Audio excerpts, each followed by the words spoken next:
Well, hey, welcome to the show before the show where I check to make sure everything is working. And I think it is. LiftX made the beam that's behind you, and it was like strobing like crazy. You know, the kind of seizure warning alert you would receive at the beginning of the film. Kind of crazy. But it stopped. So we're good. Warning, it might do it again, so be wary. However, that's not why we're here. Speaking of films, though, did anyone else watch Spider-Man Into the Spider-Verse? You want to share your thoughts with the class? Into the Spider-Verse.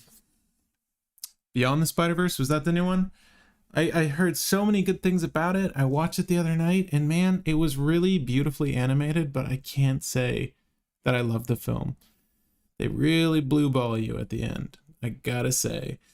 But I mean, you know, que sera. It's a film that's meant also for kids, so a lot of exposition dumps, very easy to follow, but disappointed, honestly disappointed. Good film, but I can't help but feel if they just condensed a few scenes down, we could have fit everything into one movie. At any rate, it was so mid. Ollie the man, second. It was so second. Ollie, you're not talking about, are we talking about the same thing? Let me know if you're also referring to the movie. But Squee plus Food Chain, says James. I have a question running right now before we really jump into the stream. I'm just curious as to what you all think we should be running in Aragorn the Uniter. I mean, there's some obvious things we should be doing, or things that Aragorn just wants to do, so we should be doing those. I was joking with the audience earlier in some of the Discord, like, yeah, you know, I could just make this mono green. I'll just beat everyone off the board, but we're not going to do that. We're not going to do that. I think we just go for some tried and true 2-card combos here. So that's what's being asked. James says, Squee Food Chain. Food Chain wins games. Plus first comment. Love your content. Thanks, James. I think Ollie beat you, sadly, but James, thank you for jumping in on with the Q&A, jumping in on the 2-card combo ask, because I'm going to go through a handful that I think work, and maybe we can piece together some. Obviously, with Aragorn's effect, we want there to be casting involved, so in an ideal world, it would be like Dockside Extortionist, Tamir Sabretooth, Food Chain Squee. I guess we can do Miss Hollow Griffin, but that's such a tease. It would be like the ending of the second Spider-Man animated film. Just setting you up for whatever comes next. But we can do that. I honestly think that I'd rather refrain, as odd as that is to say, like, to have just one Food Chain creature and Food Chain. Is that enough? Probably. We're in 4 colors. I feel like there are other things we should be doing. You did beat me. Yeah.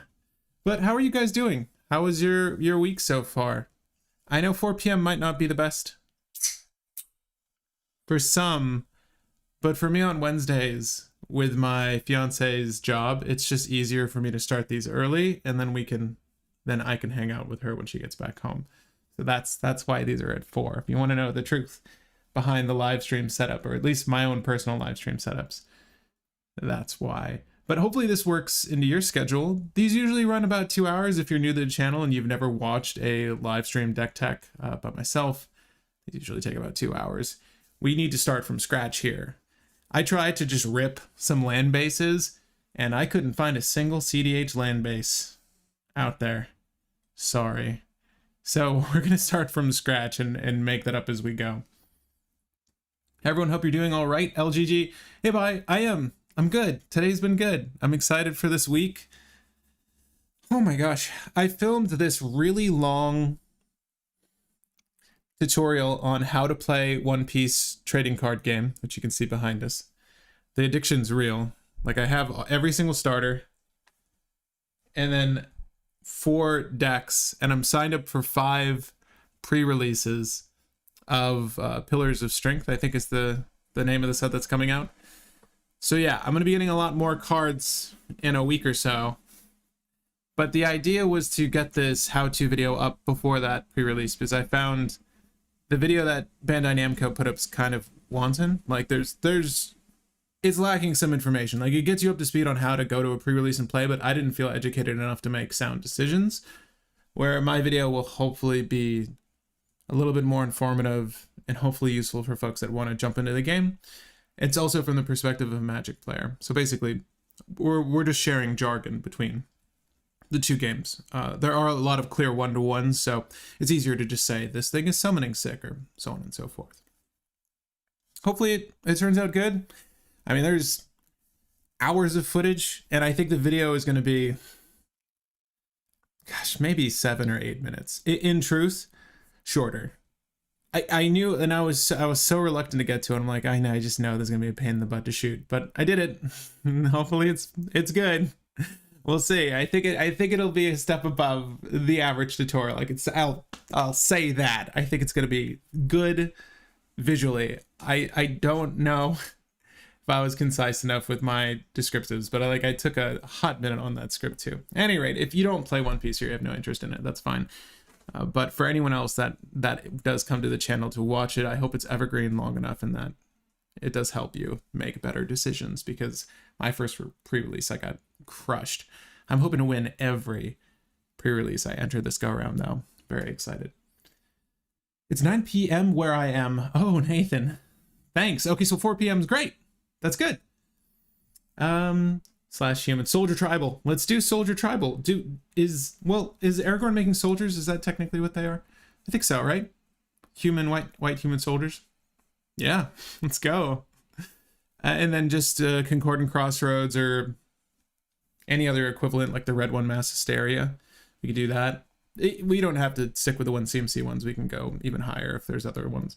It's like a Souls game to Bloodborne. The main difficulty is finding what they renamed all the mechanics.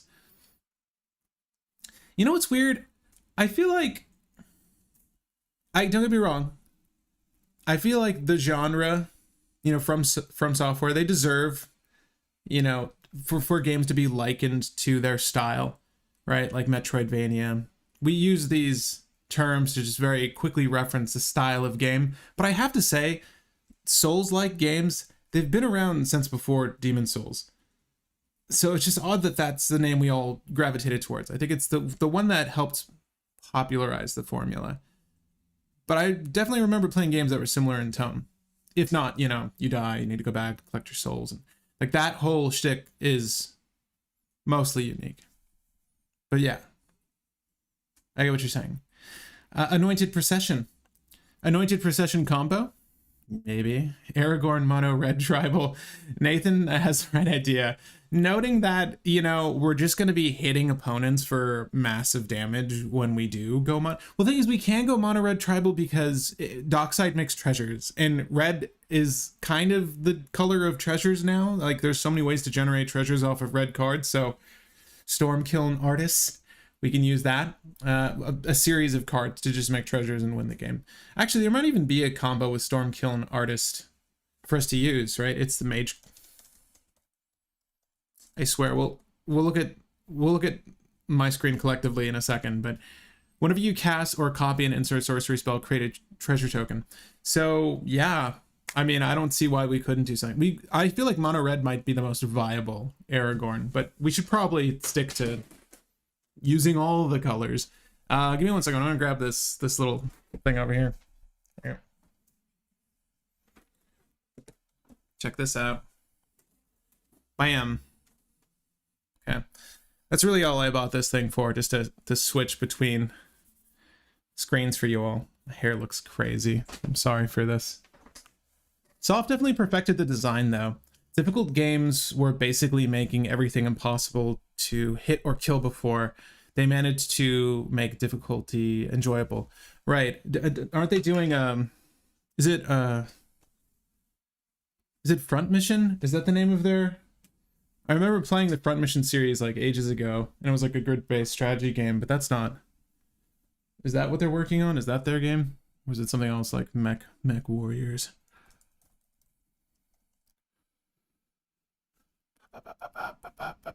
No, that's Front Mission is Square Enix. What is theirs? Because I know they're coming out with a new one. Which is cool. And I know I've played it. I just Mech Warriors, I forget the name of the game. I used to love playing like mech games, and I used to love watching mecha anime. Namely Gundam. 8th MS team. Anyone? Bergi. Yeah, 3 damage for every spell seems nice. Plus Bergi, plus Ouroboros. Yeah, from soft. Yeah, no anointed procession to double our soldiers, and then doubling season to quadruple them and overwhelm, and then run Concord and Crossroads. Yes, only the finest cEDH strategies here. You can play all the double damage and triple damage cards. They're all in red. Yeah, fact. This is absolutely true. Well, yeah, I was gonna say most all. There might be some split color ones, but yeah. Speaking of video games, is anyone else on Diablo 4? I did run a handful of streams. Oh my gosh, a handful of streams on Diablo 4, and I am in the midst of playing it. But I want to get my character to an upper level and like spec it out, and then might stream just so I have an excuse to play over just playing. Might stream some PvP. Like, I'm enjoying the game quite a bit. I honestly don't know what the seasons mean for that game. I have no idea what all that is. I sort of just bought the bundle because I want to play the game. Douglas, I do. You're playing Diablo 4? Right? Is it good? Are you enjoying it? I'm enjoying the experience a lot. I was trying to drag Ernesto into it, but he just would not have it. Now I know, like, 4 other people playing it, though. So, hoping to get a group of people to do PvP with me. I don't know how PvP is meant to work in it, but I remember when World of Warcraft came out, I jumped into World of Warcraft when it originally came out. It says something about my age. But I remember playing PvP in that, and it was so enjoyable. Except Druid was good in that game. Apparently Druid sucks for PvP in Diablo 4. But I am genuinely curious to see how PvP works in this. When I was doing the beta, I made a Thorn Barbarian, and it was just grossly effective. Diablo, as I mentioned before, like, I haven't jumped into every single one. I'm not a huge like fan. My game of choice, I don't know if you can see it, was Monster Hunter. Like, if I was gonna grind anything, it was that game. It's Lagiacrus. Love that game. But I like the theme for Diablo, and I like the combat. It's just very satisfying. And it just scratches this weird itch, like when you get loot and it's good loot, and you're like, oh, there's something weirdly satisfying about that. All right, that's why I jumped back into it. Committed. It's fun. Honestly, 4-color Spellslinger seems like a fun way to go with it. Just treat it like a gutter snipe command zone with green ramp and blue card draw. Diablo 4 has disappointed me compared to the first few. Monster Hunter was sick. Love it. Yeah, I've played pretty much every Monster Hunter except for the OG. I don't think I own that. But yeah, to include the ones on the PlayStation Portable, all the PlayStation ones, the Wii ones. I haven't played the one that I'm going to say recently, but the one that they ported over to the Switch. But I loved the Monster Hunter Tri on Wii. That was my favorite one. It was so good. That was the one that introduced Lagiacrus, if I'm not mistaken, as well as underwater combat. So good. That experience was really fun. I enjoyed that. Monster Hunter World was really great too, though. Don't get me wrong. Except the grind is like unbearable. You're like, just give me the ruby. Just give me the damn thing I need, please. When you've killed the monster like 50 times, and they're just, because the system, the way it's baked in, they know you're looking for a thing, and they're conscious of what you're missing. So of course they're like, they're just dangling it on a string. I kind of got tired of that, honestly. That kind of grind really started to annoy me. Especially because once you do it, once you like make the full set or get the highest level, whatever, the chase is over. So I mean, then they're aware of that. That's why they make it so difficult. But just the gameplay, if you're playing with friends, it's so much more enjoyable. Will this be a YouTube vid? If not, you should make this deck a deck tech vid. Yeah, we're gonna jump into this in a second. I'm not gonna do a proper, I don't think, for Aragorn the Uniter. I don't know why. I feel like everyone's probably gonna make a deck tech for this, and this was probably one of the more popular ones from this set. And we could. It seems like there's a call for more budget-friendly lists, and you guys can let me know in the chat, please, because I'm seeing requests from more and more people about keeping it within a budget, although I never received specifics, just people saying that they're more into budget Mander. And I appreciate that. But what I would need to know is, like, when you look up stuff on YouTube, it's like $35 Najila, $72 Crom and Timna. It's like, okay. These are all random numbers you're throwing out there. Is this just what you made with what you had and it came in that price? Or like, are you looking for a set number? For you guys, if it comes down to a budget, what are you looking for? I was contemplating doing a $99 deck because it harkens back to the older branding, but also it's like $1 per card. So it'd be $99 budget sans the cost of your commander, because you're going to buy the legendary or you've pulled it, right, is the expectation. So, excluding that, how do we upgrade this list or build this list from scratch and have it fit within X budget? But yeah, let me know what your preferred budget is, if it's budgeted and if it's budgetless.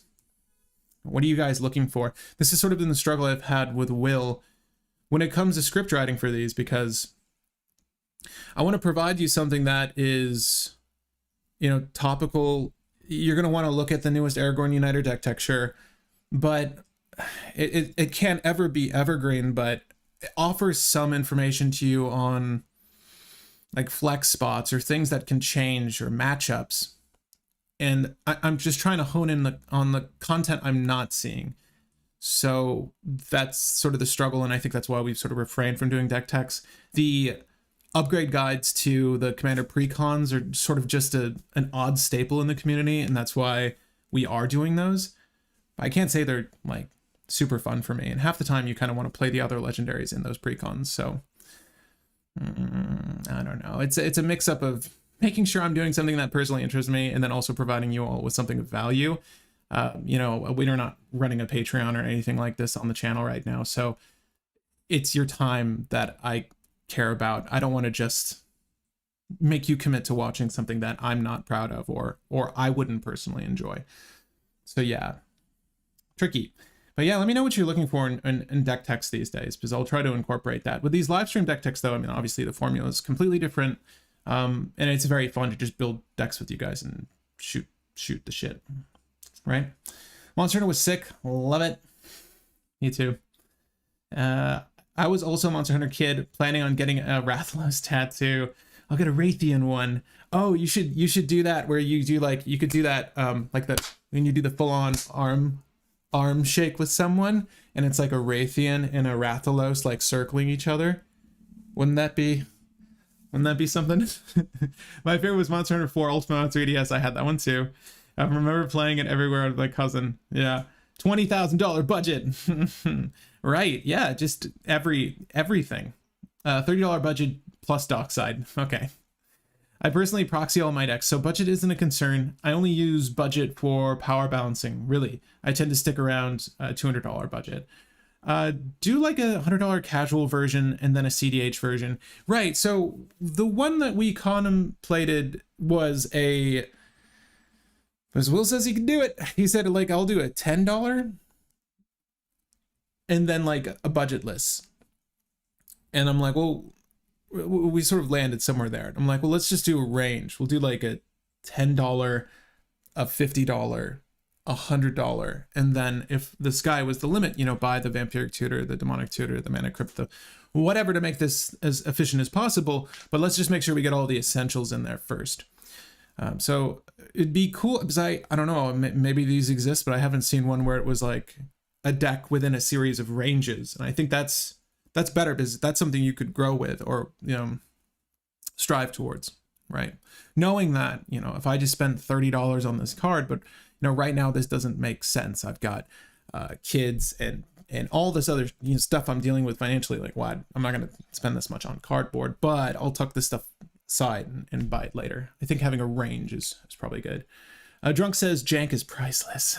True. We should just do jank everything. And personally, I like the jank. I embrace the jank. And with the decks I build in paper, I try to own everything. I'm a little annoyed because I sold a lot of my reserve list stuff, but I'm contemplating, because I've always wanted to own a companion deck. I'm contemplating Lotho and Luris. Like, I would just love to own and play said list. I would need to buy a scrub land. Oh my, Card Kingdom bought my scrub land for $150, and it was damn near mint. Like, light plate, if anything. I can't believe well, I mean, it was my choice. But yeah, now it's like I can buy a damaged one for 200. Not that dual color really needs, you know, a proper dual land. I would say in a list like Aragorn, yeah, we want all of them. But for Orzhov, it's not a huge deal. Just annoying. Let's see here. I find extreme budgets, 10, 20, 30, kind of uninteresting since it really limits synergy pieces. Yeah, I agree with that. Bye. Hey, Cordero. Hello, brother. Douglas Johnson, Commander Quarters does things in ranges, gives list of cards under $1 or $2, and then the pricey cards that can go into it. Okay, duly noted. That makes sense, I guess, if it's their name. But that's just my personal opinion. No, thank you. I appreciate that. That's what I was looking for. Yeah, I think a range is probably best, and maybe that's why their deck techs or tutorials are successful. I don't know. I don't really watch much Magic content, I'm gonna be honest with you. But I think it's officially time to start. I'm gonna take a sip of this, and then we'll take a sip from Eowyn's wine glass. What happens if you cast a multicolored spell into Aragorn while on the battlefield? It's considered casting whatever. So like if you have a split cost spell, you know, is it split cost spell? You'll get to scry and damage. And you can order those triggers however you like. I normally try to buy one copy of every expensive card I use and put it in my binder. Right. So Nathan, I've got, it's almost the same thing, but the deck box for my Oswald list is said binder. And I have an LED just sitting around, and there's a couple of reserve list cards I did keep. Like the ones that could slot into white, I kept because mono white is kind of my thing. I enjoy playing mono white.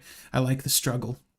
As long as you throw in Stifle in it, I don't care what budget it is. All the charms would be great in it. Oh yeah, we should jump into it. I feel like there's a lot of good ideas, and I'm excited for it. You're excited for it. But hey, I'm Patrick Marlette, your local game guy, and today we're going to be discussing Aragorn, the Uniter. If you've never joined a live stream deck tech, it's pretty simple.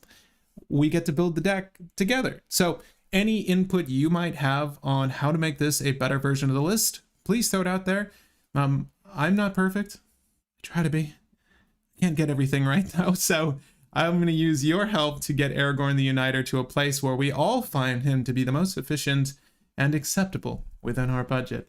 But I think on that note, it's probably important we take a look at Aragorn the Uniter. I feel like we know what he does. I'm going to read off the card. The most important thing about this card is whenever you cast a red spell, because that's going to be the thing that eliminates our opponents, right? So we're relying on that to close out the game. But Aragorn is in all but one color, so that is going to mean we use every fetch land, but not every dual land. And I will need your help to assemble the land base here, because I am not... We're going to look up lands in a second. But I do want to play... I realize I was going to reference the video, but it's not out yet. I do want to play Aragorn for value, much like you would a Kenrith. I will state, you know, Kenrith's effects are largely better, but they're costly. The thing with Aragorn, and what I like about Aragorn, is the simple fact that you just profit for having him on the battlefield, right? You just have to cast spells. But they did curb how effective those spells are, barring the red one, right? I say that, but it's not like you can target anything with it. You have to target an opponent. So maybe not the most useful thing in all instances. Maybe you need to hit a Sax piece, a Hate Baron, and you're not able to redirect that damage in any way. All right, so Scry is not draw. 1/1s are just 1/1s. They're not even flying spirits, right? So we got that with my preview card. They were gonna limit the effectiveness of the tokens. And the +4/+4, it's par for the course for green and pretty grossly effective, but not something, it's sort of akin to like a combat trick. So nothing like hyper effective here. But we're gonna get a lot of lands, aren't we? All right, let's just do search first, and then y'all can help me on the dual lands. But I do want to get our land base in here. That's going to be very easy. One thing I should state, if you enjoy these live streams, I'm trying to make call to actions more of a practical thing here, but I always forget to do this because I don't care to say it. But if you enjoy these live streams and hanging out with me, feel free to leave this with a like. It really does help the channel. I'm seeing the impact of it on other videos. YouTube cares. So like this, share this, all that stuff. It really does make the difference. It helps promote this content. So if we want to see, would want more people to be informed by this schmuck, well then like, share, subscribe. All the charms would be great. Yeah, Bergie plus dude that costs 2 and a red and has pay red and bounce. Oh, burning Ignis. Did someone say it already? It's the Ignis. Wait up. It's the Ignis. Okay. Grinning Ignis. You are correct. So how does it work? Bergie makes a red as it ETBs. You pay the red and return it to add double generic and a red. You cast it for its casting cost of 2 generic and a red. Right, yeah, that works. And we can use a creature combo finder setup thing. We're going to be running Bergie anyway, so this makes a lot of sense. I like this a lot. As a matter of fact, let's just go ahead and add like docs, the things we know we're going to use. So Dockside Excursionist, is Tamir Sabertooth really? I just find it hard to believe that Tamir Sabertooth is the best for this. I need to look that up because it pains me to know that Tamir Sabertooth is still the designated return to hand creature. It kills me. I would do anything else. Give me the thing that says flash, or not flashback, but buyback. Give me the thing that says buyback, return to hand. I will anything but this, please. Anything but Tamir Sabertooth. It just needs to be more efficient, please. I'll take it. But we'll do Grinning Ignis. I like this one a lot in Bergie because I do genuinely think we'll want to just use Bergie anyways. So it's not just Bergie though. I'm sorry. It's like Bergie. God of Storytelling. Got Food Chain, and we've got it's Squee the Immortal, right?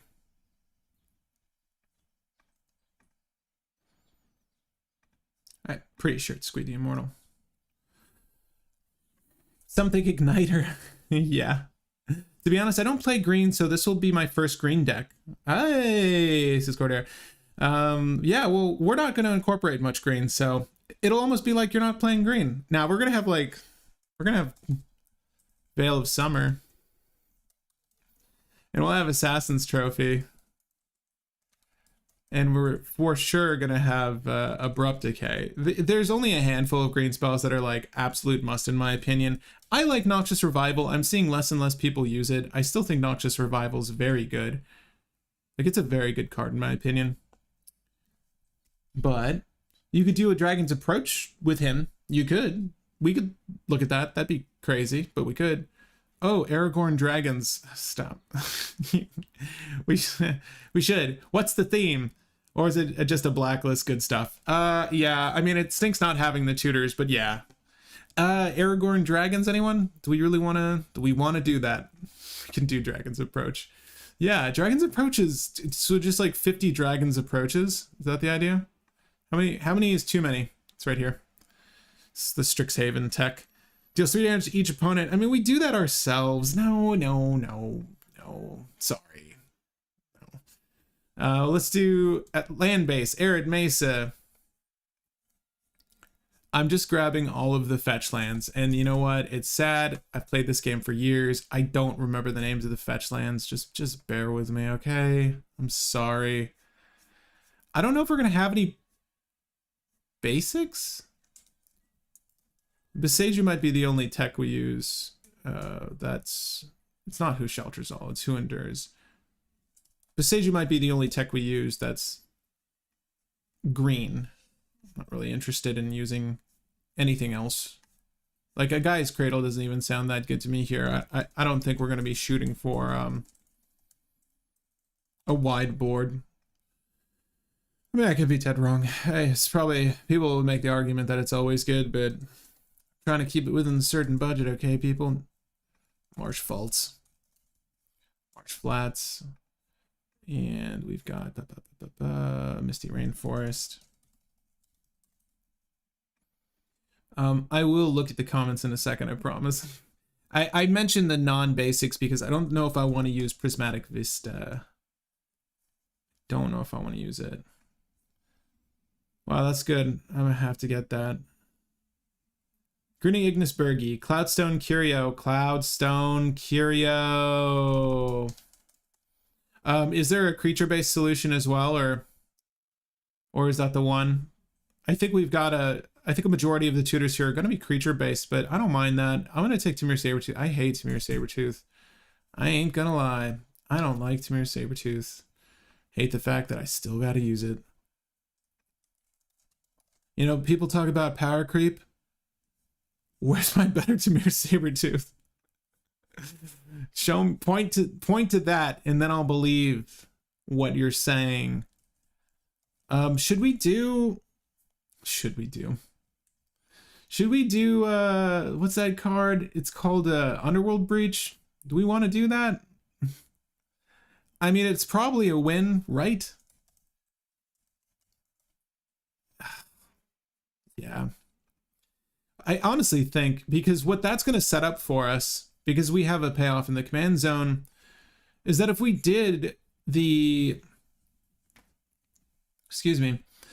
if we did that, then we'll be able to pull into any sort of infinite, like a reiterated buyback of a seething song, right? That's 5 for 5. Is that 5 for 5 or that's 6? All right, we have to put Bergie down. Doesn't matter. I mean, we wouldn't even need that because we have 3 red combos. We've got the Dockside, we've got the Food Chain, and then we've got the Ignis. I think we're really set on red kill the board kind of spells. Just while I'm thinking about it, I'll put Jessica as well in here, and we can go over the counter cards as well in a second. Oh my god, you're so right.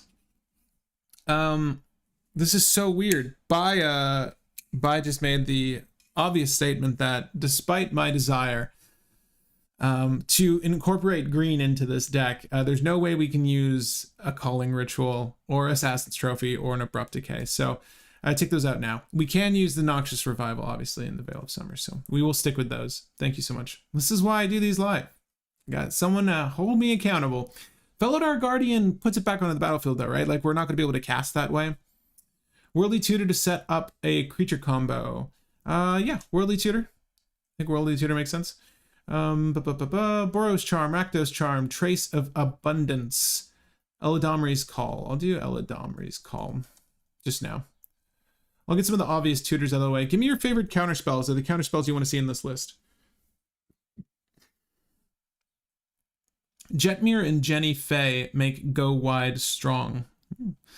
So the Dragon's Approach does hurt your enemies, but if you have a certain number in your grave, you can just do Big Dumb Dragon on the field from your deck.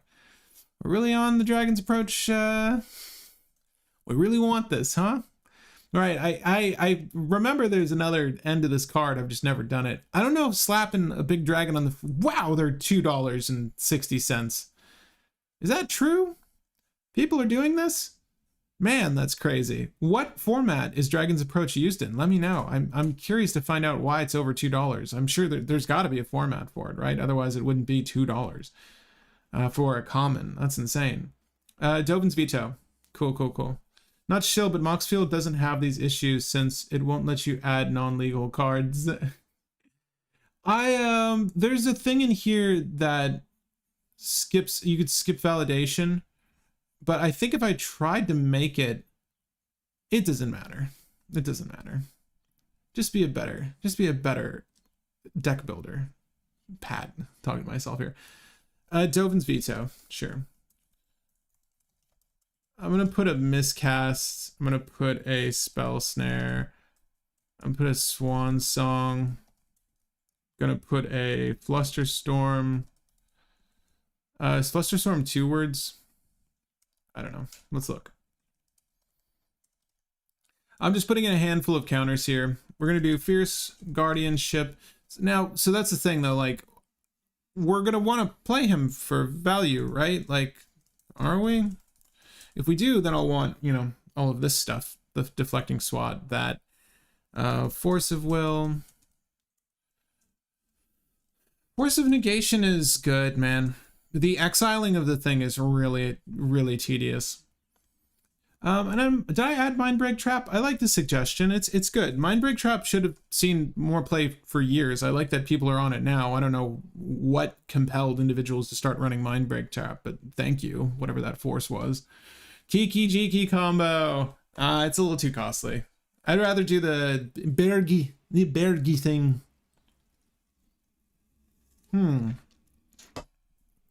If you want to play Council's Deliberation and instantly exile it from the graveyard to draw another card. I'm good on it. Mana Drain, Swollen Song, Fierce Guardianship, Force of Will, Dovins. Mana Drain. Mana Drain's okay, right? Mana Drain's a card I'm not seeing as often anymore, actually. Can someone explain that? I mean, Generic Here's not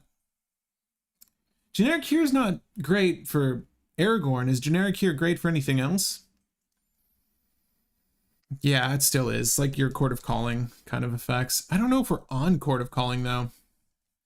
Oh, Mental Misstep. Thank you. Did forget that one.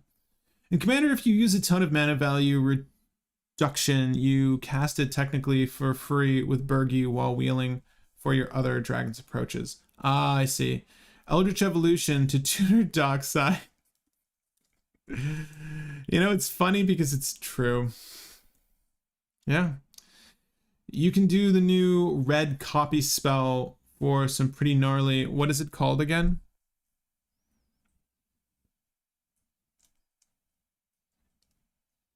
I know it exists. I just forget the name.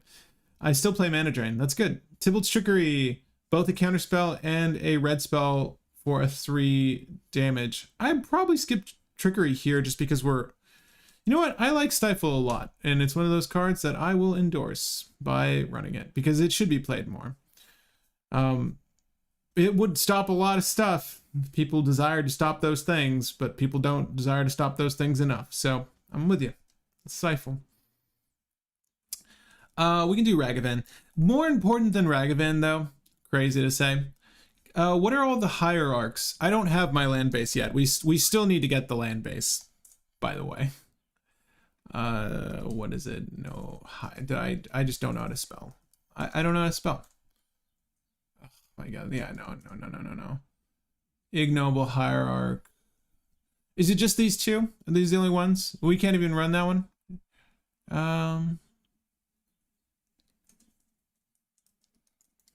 We're gonna run like we're gonna run some dorks, I think.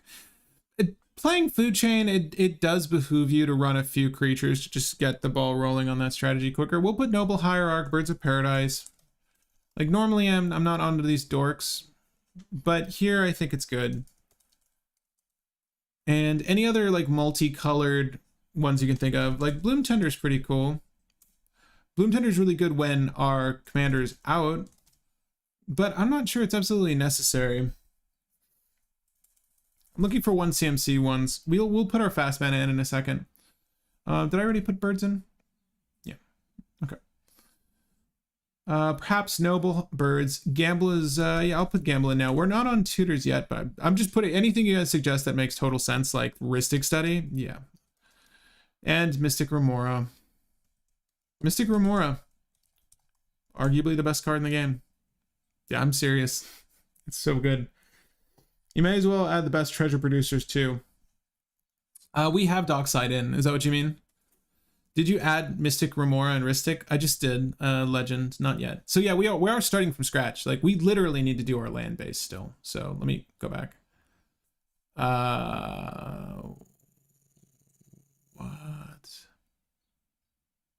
What? Remora. That would help. And spell snare is 2 words. Yeah, you got a problem with Gamble. This is the only thing I dislike about Tapped Out. That's what I will say. It just has hiccups with so much random shit for whatever reason. it gets very tedious. But let's give ourselves some dual lands and rainbow lands, could we?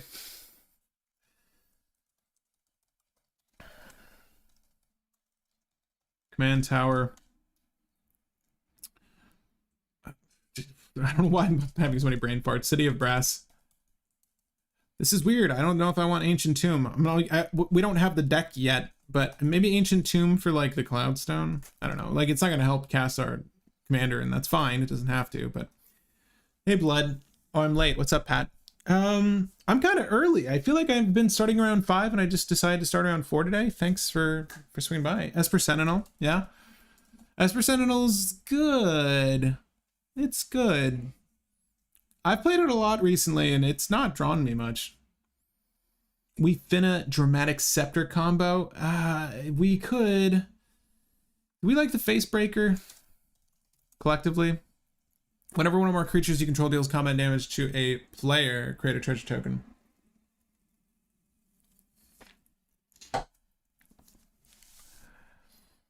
Aragorn will hit. This will hit.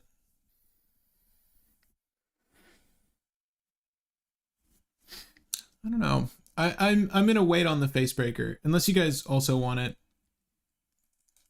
We can do Intuition. So if we do Intuition, Lion's Eye Diamond.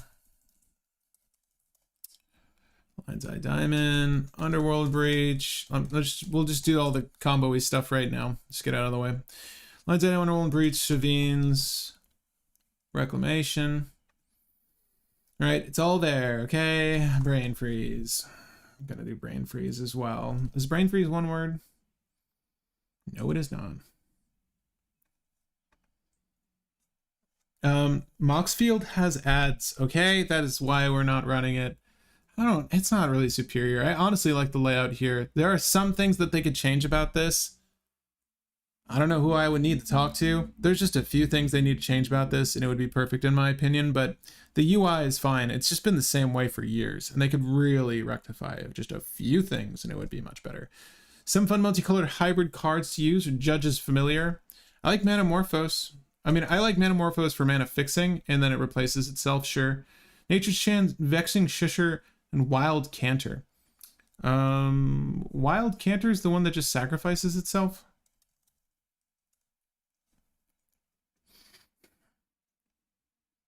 I feel like I would rather we use fast mana.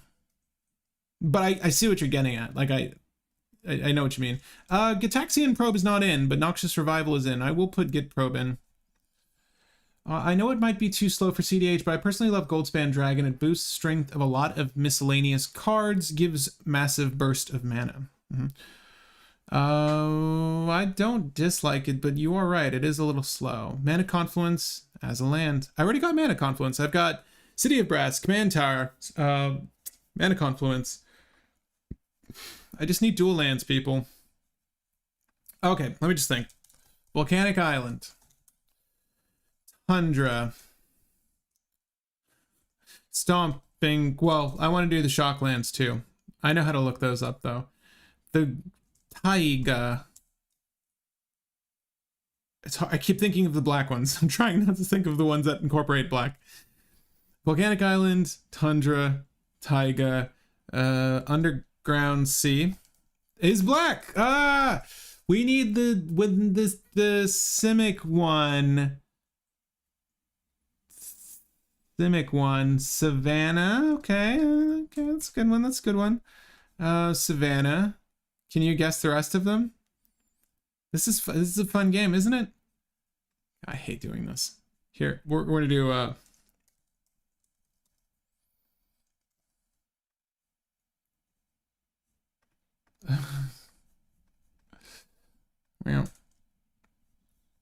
Plateau is a good one. Thank you, Josh. Neoform, yeah, we want Neoform. Thank you. Any of the creature to field cards, yes, is 100%. Yes, we want to do that. Dramatic Reversal for Infinite Scry. Right. Dramatic Scepter, which stacks your deck however you want. I agree with it. I'm going to wait on the Isochron, though, because we actually have Trop Island. Thank you. Gosh. Yeah. Rainforest Cafe. What is the name of the card? It's Misty Rainforest is the... We already have the fetch land. I'm just looking for the shock lands here. So we've got Breeding Pool. Remember, I don't play blue often, so I don't remember these ones. Is there a reason I'm not getting all of them?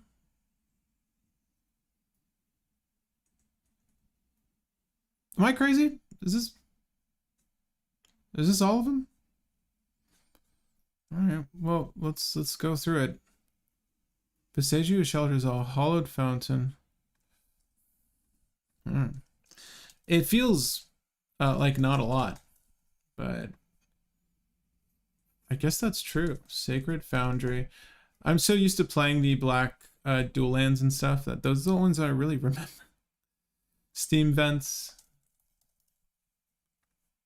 Stomping Ground. And Temple Garden. So that's it. Falaji Wayfarer, you say? Fabro Elder. So we're not on Bloom Tender, and I'm not sure we're on Fabro either. Yes, it's a good attacker. I don't know. Do you guys want Bloom Tender and Fabro Elder? We can throw them in here. Like, I'm not really rolling with anything to make those matter. Breeding Pool. This is what I'm talking. This is the only part I hate. It's like, you suggested the card. So why are you having issues with it? I think that's all of our dual lands. Think being the keyword here. Looks like all the Sans black ones. Yeah, is that a fact? All right. So Steam Vents. Let me just ask you guys though. Do we want to go with Bloom, Tender, and Fabro Elder? So normally,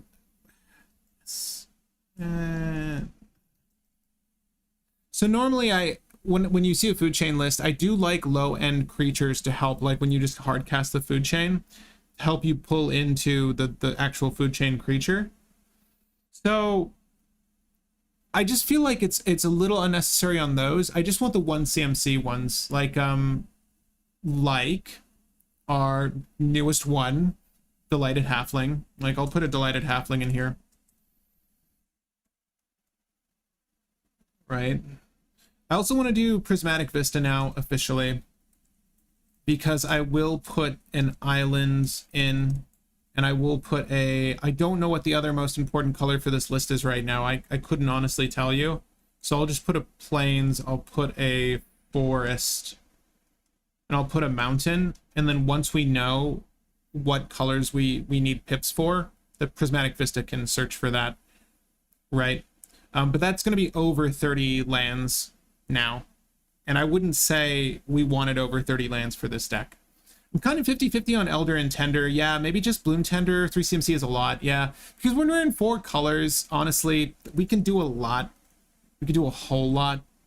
So I'm iffy on. I keep hitting the black pip. I play so much. I never touch blue, and I'm always playing in black, so it just feels weird. We're gonna go here, and we're gonna look at mana value. Yeah, Yavimaya, so far as the land is concerned, Invasion of Ikoria, get a Triumph or two. Get a Triumph or two. So honestly, I would rather just have the color I need on demand. Sometimes you, like for the mana drain, sometimes you just need the blue resource. And if it's between, you know, I don't have access to any of more of that particular dual land, or it's a Triumph, or it's a basic, sometimes I would rather just shoot for the basic and have the double blue or the double whatever for Grand Abolish or whatever your important creature of the moment is. Get the new 1-drop Hobbit. Technically, she's a halfling, and I did just put Delighted Halfling in there. Is that what? They're not called, sadly, they're not called Hobbits, right? They're called halflings. Yeah, sorry, people. Triumphs 8, great, but slow for cEDH. Triumphs are fine. I've got nothing against Triumphs. I just, for this list, I feel like you could do things very quickly, and we'll see in a second. We're going to run some... It's weird because we're not pushing for an Adnaz, so there's really no big plays in that sense. We are going to want to draw. We're going to want to tutor a lot, and we need to look up our tutors in a second. But I'm just looking at the low end creatures here to see if there are any more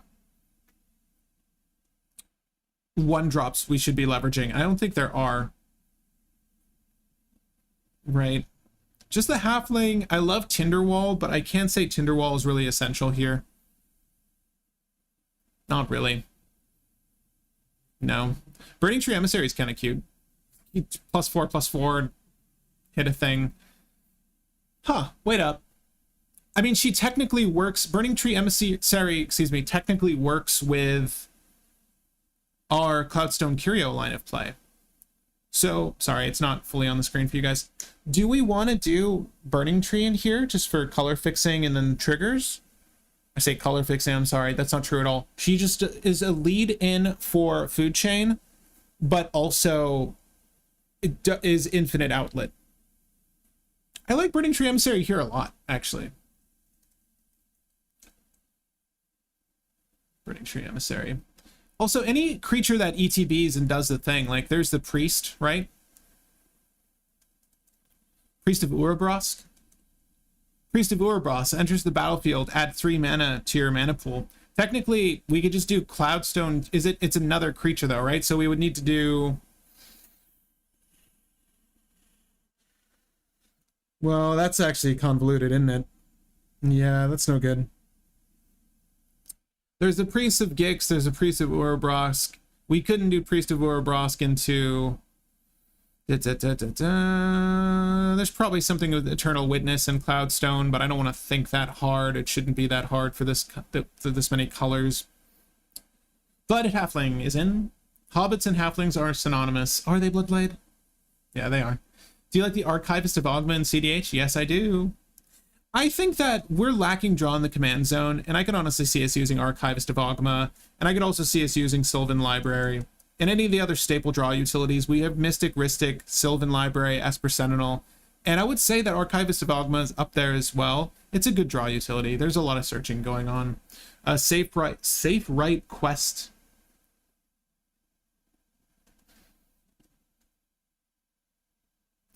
Search your library for a forest or a plains card. Reveal it and put it into your hand. We can look at split cost spells in a second. But yes, we do need to do Turters. We do need to do Turters. And I see your suggestions. I'm going to look at them just in a second. I think Gamble has been added to the deck. There were some suggestions for Turters earlier. But I just want to get on board. I don't know if there's any new colors, any new multicolored tutors that I might have missed, but yeah. Like you said, Mystical Tutor. Mystical Tutor, Enlightened Tutor, especially Enlightened Tutor. Because remember, we've got Cloudstone and Food Chain to reach for. Crop Rotation's not essential here. I do like... let me just check if I have Gamble in here already. I feel like we might have added it. Yeah, we did. And then you also suggested... Worldly Tutor, right? I think Worldly Tutor's in here. And Imperial Recruiter. Imperial Recruiter, you say? I understand your logic. I don't know if we need... Only because it's a Food Chain deck am I going to value the Creature Tutor. Like the creature that also looks up creatures. Squee the Immortal's a 2/2? Is this true or false? Altar of Bone, we already have the better one in the deck. Aladomri's Call, specifically. Someone mentioned Dreamscape Artist, I think, in the chat. If we feel like it. This is such an oddity, but discard a card, sacrifice lands, search your library for up to 2 basic lands. It's interesting color fixing for our list, but I'm not sure we need it. If it was a suggestion. Finale of Devastation, yes. Is an obvious include. Turters, yeah. Losing my mind today. I've had so much coffee. I think that's probably why I'm a mess. Just, it was a really weird, nice, productive morning, but I forgot that I set this to 4, and I'm like, oh my gosh, I need to meet up with you guys. Safe Right lets you search for forest or plains. It's 2 colors, 1 mana. Giovanni, I like the suggestion. I don't know if we're running both a forest and a plains, but they don't need to be basic, right? Is that what I'm gathering here? Because if that's true, I like it a lot. So should I wait for a forest or a plains card? I really don't hate it. I understand why you like it, and I'm going to put it in the list. I don't know if it stays, because we do need to include more, like the red elemental blast of the world. We do need pyroblast. I still think these are good in lists that incorporate blue, because they're just cheap ways to eliminate threats or stop threats on the stack. Your Thassa's Oracle, your Mystic, your Mystic. We all know the blue threats. They're going to help with that. We can run Thassa's Oracle here technically if we have the Brain Freeze line. We could just Brain Freeze yourself and play Thassa's Oracle. I don't see why we wouldn't have that as a backup. Like, if we can get to Underworld Breach and make the thing happen with an Intuition line, then I don't see why we wouldn't run Thassa's Oracle. If there's we don't have removal and there's a Drannith Magistrate on the board, right? So it just makes sense to just have the win in our deck because it's an option. But I won't say that this is option one for us. I'm not going to say that we need a dick for that. But Giovanni, thank you for the suggestion. Turters, Invasion of the Finale of Devastation, yes. Bloodblade. Bai says maybe Torbrand. I know Infinite +2 is still Infinite, but the added pressure, I understand. Recruiter of the Guard and Imperial Recruiter both will function the same way for us, because if I'm not mistaken, both Squee and Dockside are 2/2s or 2/1s or one or the other. I think Squee the Immortal is in fact a 2/1, right? And Dockside's a 2/2, right? Or a 1/2. Okay, so either one of those will work. Are we on board? Okay, so. Oh, wow.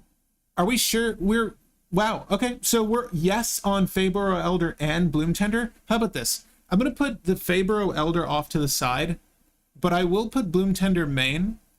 I think that is probably agreeable, right? And we can obviously fix this as we go along. I don't think that this first brush here is going to be perfect, but I do think it's going to be a good place for us to start. But I will put Bloom Tender in those two. Altar of Bone is a no from me, dog, just because I don't want to sacrifice a creature for it. We've got better ways to tutor in this deck. Guys, Cradle is really good with all the dorks and Aragorn's white spell trigger. We should run it with crop rotation, in my opinion. Again, I said it off the bat. You weren't here, Blood, but I don't feel like the guys is going to be absolutely necessary. But I'll throw it in if it's something we can all agree upon.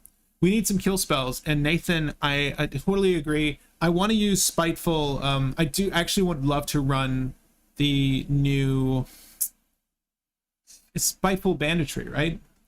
The new Meat Hook Massacre for treasures. Yeah, I want mass board wipe like this, because I don't care about nuking my creatures if it also means that I'm simultaneously going to be making treasures later.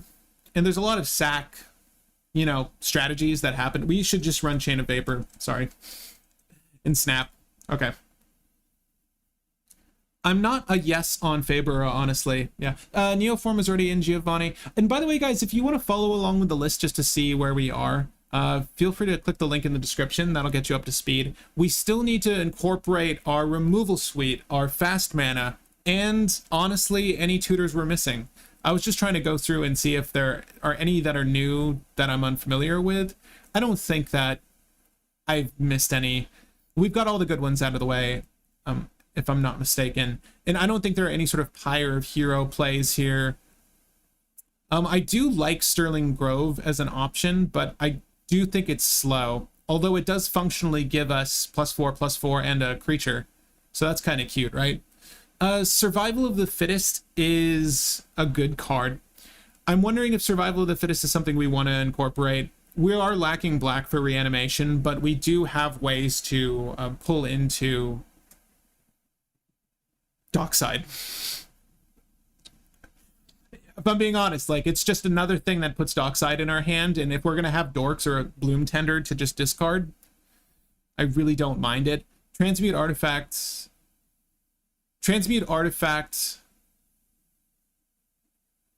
for the Cloudstone Curio. This is such an oddity of a tutor. if you've never used Transmute Artifact, sacrifice an artifact if you search your library for an artifact. The card's mana value is less than or equal to the sacrifice artifact's mana value. Put it onto the battlefield. If it's greater, you need to pay the difference. If you do put it on the battlefield, if you don't put it into its owner's graveyard, sometimes you could just entomb it this way, right? So Transmute Artifact kind of works like an entomb. Or more obviously, we want to get Cloudstone Curio out with this. Let me put Transmute Artifact and I'll put Survival of the Fittest, and I think that one of the weaker tutor options will be removed, but I do think those are okay. Bloodblade, sorry, I wasn't here at the start. No, you're fine. I think Aragorn pumping out 1/1s incidentally makes for a good cradle option. Yeah, I understand. Have to dip, enjoy the build. Josh, thank you. Thanks for helping. Bye. Could maybe add the new Convoke to Fairies Pro, since Aragorn makes so many tokens. I don't know if we're gonna make that. It really depends on how many white spells we're casting, and so far there aren't that many. I'm gonna put Grand Abolisher in here because I know people like Grand Abolisher. I don't, but I think it's something that people would want to play. I also think that we should use potentially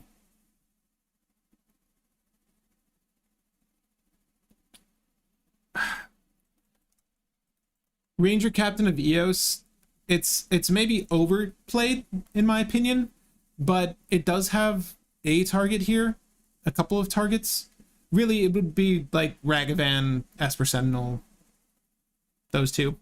Path to Exile, Swords of Plowshares. Yeah, I suggested Survival of the Fittest earlier. Sorry, I missed that. Greater Good could be crazy card draw, right? So, just noting with what Josh Holmes says here. If you play Greater Good, that is the trigger for +4/+4 on Aragorn. Like, if you just needed to dig, because we don't have draw, I don't hate the idea of just casting Greater Good into Aragorn. It's an enchantment for 4. Sacrifice a creature, draw cards equal to its power, and then discard 3. The discard 3 is actually not a bad thing if Squee happens to be in our hand. So, it's an oddity, but I don't hate it here. Let's go ahead and add the Path to Exile, though, and the Swords to Plowshares. And we might as well add at least a Natural State. And we can also add Silence.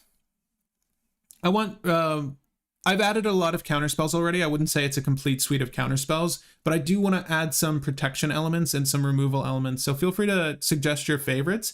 Absence Pilgrim's not on the list. That's the one that taps for white. We could put it in the deck though, should we like. I didn't put any dorks in the deck that only tap for a singular color. I only put the ones that have some sort of rainbow effect or a multicolored effect. And our 1 CMC outside of the Bloom Tender. Life's Legacy, iffy on. We are still missing fast mana, by the way. So thank you for the Monk's Diamond suggestion, Giovanni.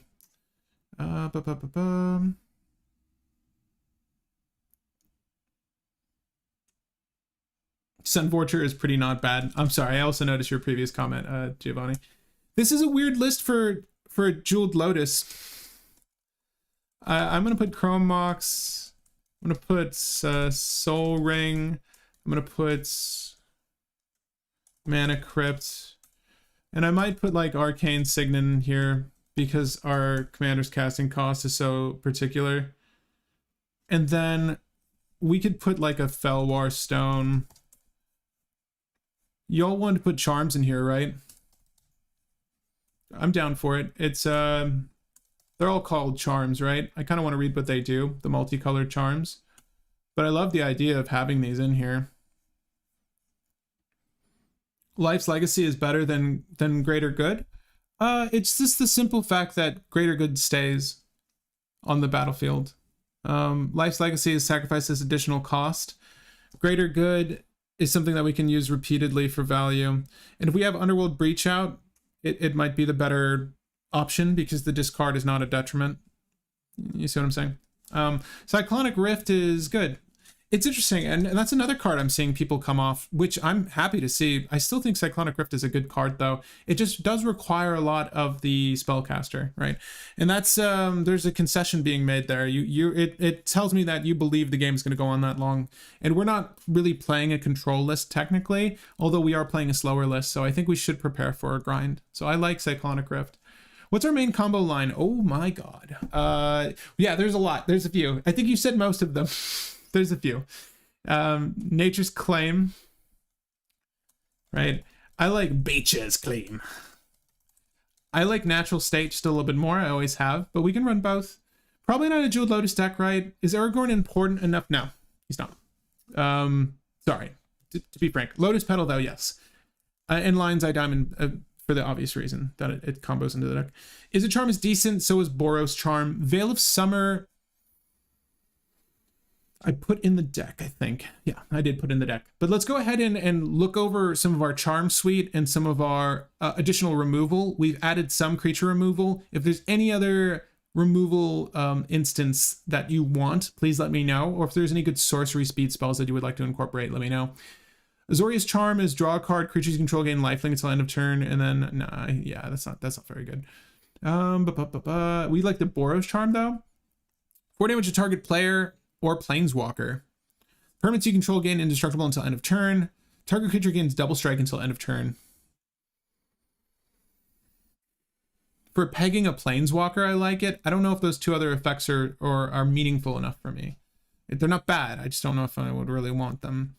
2 damage to target creature, draw 2, discard 2. I don't hate Izzet Charm, actually. I don't know if this is going to stick, if I'm being honest, because we've got a few things we need to cut, but I'll keep it for now. We should also run the Elvish Spirit Guide and the Simian Spirit Guide. And if there are any other fast mana things you can think of, please let me know. Oh, you know, I mean, I hate Gemstone Caverns here in case we... Oh, there's a new one. Cool. Wow. Well, cool. I hope that drives the price down a little bit. We will want to incorporate a Gemstone Caverns. It's just too good to ignore. Bulk Ben, again, I'm only because Giovanni, I wouldn't say that Aragorn is ever going to be priority number 1. I'm not sure how active Bulk Bend is going to be. Spirit Guides are in now, officially. I don't... Part of me wants to add Tinderwall just because it's good ramp, but it's not meaningful ramp for our commander, and I can't think of how much of our deck really cares about the double red. I need to head off, time for sleep, but work in the morning. Enjoy the deck. Building, my favorite part of Magic. Deck building is my absolute favorite part of Magic as well. Nathan, pleasure chatting with you, hanging with you. Thanks for hanging out. We are actually over the count, so we might as well just take a second to see where we are with the deck and see what we can cut at this point. I do think that we should probably go for more 2 CMC ramp pieces. I do think we need the color fixing. So we've got the Cloudstone Curio by way of Elisar the Elfstone. I did not know that this was a thing, but it's very cool that it is. We've got Felwar Stone, Arcane Signet, Soul Ring, Chrome Mox, Lion's Eye Diamond. Sorry, guys. Lion's Eye Diamond, Lotus Petal, Mana Crypt, and Mox Diamond. I am excluding Mana Vault because I'm not sure we absolutely need that, although Mana Vault could very easily go into any one of these other 2 to 3 CMC artifacts. We just don't have that many. I do think that it would behoove us to go for potentially a Signet or 2. Or the Talismans. The Talismans more. We'll look at the Talisman options. Artifacts and Aura Mutation. Safe Right could be cut, in my opinion, says Bloodblade. Yeah, we're making cuts right now, and I think I'm probably in agreement. But let me look here. We've got Ranger Captain of Eos for the silence treatment. We've got Grinning Ignis and Bergi for a combo. Burning Tree Emissary is I like it. I don't know if it's absolutely necessary, although it can technically combo in the deck. If we're only making, let's just say we're only making 2 treasures with Dockside, we could technically use Burning Tree, Cloudstone, and Dockside for a win. Technically. I don't ever think that's going to be the case, but there are some times where that is just a fact. We've got Birds of Paradise, Delighted Halfling, Esper Sentinel, Noble Hierarch, Ragavan as our 1-drops. Okay. I think between those, we're probably going to go for the Esper Sentinel and the Ragavan again most with Ranger Captain of Eos. I have Grand Abolisher in here, but to be frank, I'm not really high on Grand Abolisher as a card. It's for cowards. No, it's fine. You cast it early, you wait, and then when your turn rolls around, you can tutor up the lines of play you need to win the game. It's fine. It's whatever. So far as enchantments are concerned, we have Ristic Study, Food Chain, Spiteful Banditry is mass removal, as well as a potential, treasure generator. Is whenever a creature dies, so that could be any number of things. Most of our removal comes by way of absolute death, right? So we can't really use my favorite removal spell, which is Fire Covenant, or in Toxic Deluge, which is another popular one. So like we're missing some options to get Spiteful Banditry to really pop off, but that's okay. Survival of the Fittest is good, Sylvan Library is good, Underworld Breach is good, Food Chain is good. We've got how many creatures here? 17 creatures. We might be a little low on creatures for Survival of the Fittest, but 17. I mean, that's definitely less than 1/4 of our deck. I still think we can get there though. Is the Oracle actually necessary in this deck? I would only say if we don't have access to Aragorn, it would be. And there are ways that we can set up intuition piles and just win with a Brain Freeze Thassa's Oracle that are just cleaner, and we wouldn't need to use Aragorn. This is just backup. You gotta play to your strengths. Like if you're in blue and can incorporate a Thassa's Oracle line of play, I would. It's not bad. Can you please look at Heronblade Elite? It works well with the 2 Aragorn abilities. Sure. I do think we should incorporate a Talisman or 2, though. Let me know what you guys think about that. I mean, we're in green, so we can use the dorks, but whenever another human enters the battlefield under control, put a 1/1 counter on Heronblade Elite. Yeah, so add 1 mana of any color where X is Heronblade's power. Where angels fall, humans must rise. That's sick. I love the heron head staff she's using. So my qualm with her is only that she's a 3 mana taps for 1 baseline. Green spells will make her a 5/5 for the turn. White spells will increase her by +1/+1. Right? Is that what we're referencing? I think it's fine. I think it's a little slow is the only thing. It's a little slow. I would rather, put the Bloom Tender down than put Aragorn down and just have Bloom Tender static. I think she's just a little bit more effective and a little bit easier to put on the battlefield. And I'm not really sure where Heronblade would switch into the deck. I'm not sure what would be removed for Heronblade. Finale or Brain Freeze could be the win cons instead of Oracle win. I would never consider Brain Freeze a win technically, because there are ways to cycle your deck back into your library, and there are ways that you can prolong your life even after being brain freezed, right? So I wouldn't consider that a win necessarily. If we were exiling deck, that's different. But Finale, yes, you can consider that a win. I can understand that. Right, you would just fail to find, but then you would give your board +X in haste. Yeah, that's fine.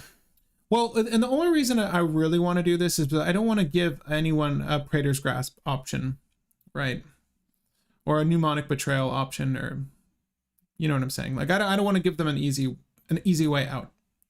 But they will likewise have Finale as an option if they're able to do it.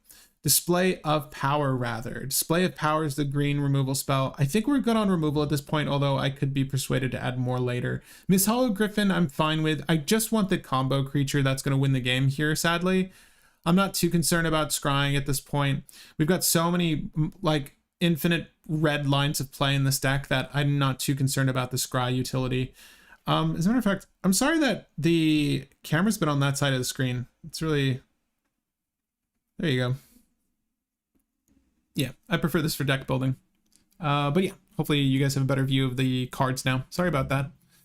So many cards. Okay, so we've got 9 more cards to cut. Let's just look through the ones that we know we can cut. So far as our... Wow, it's a really even mix, isn't it?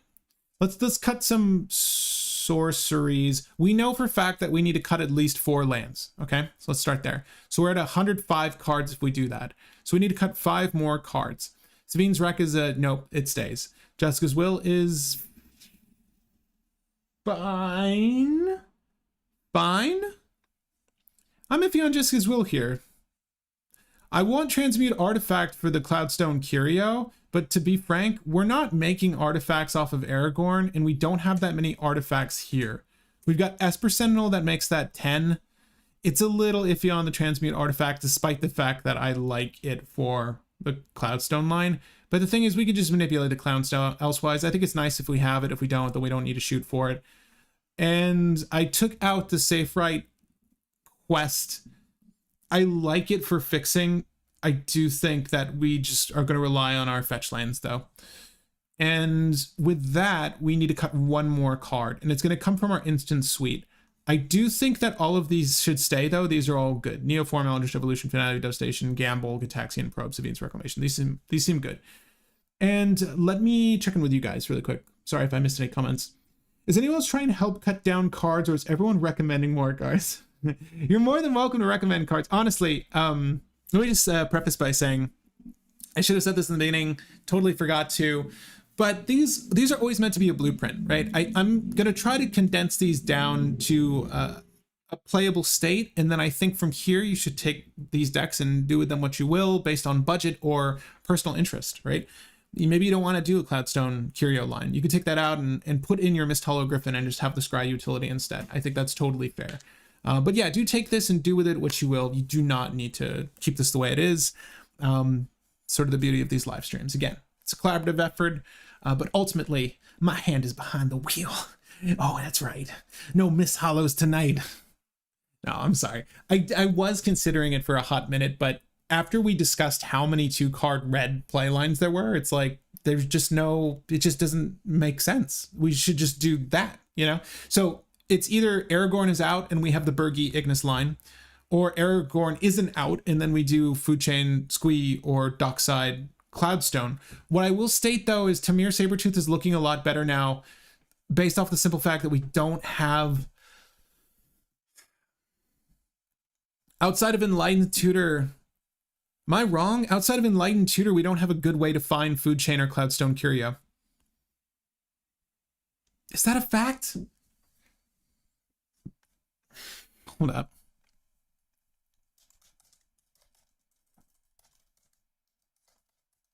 I know there's got to be more enchantment tutors, right? Like they're mostly all in white, but I'm not going to use Academy Rector. Don't even suggest it, okay?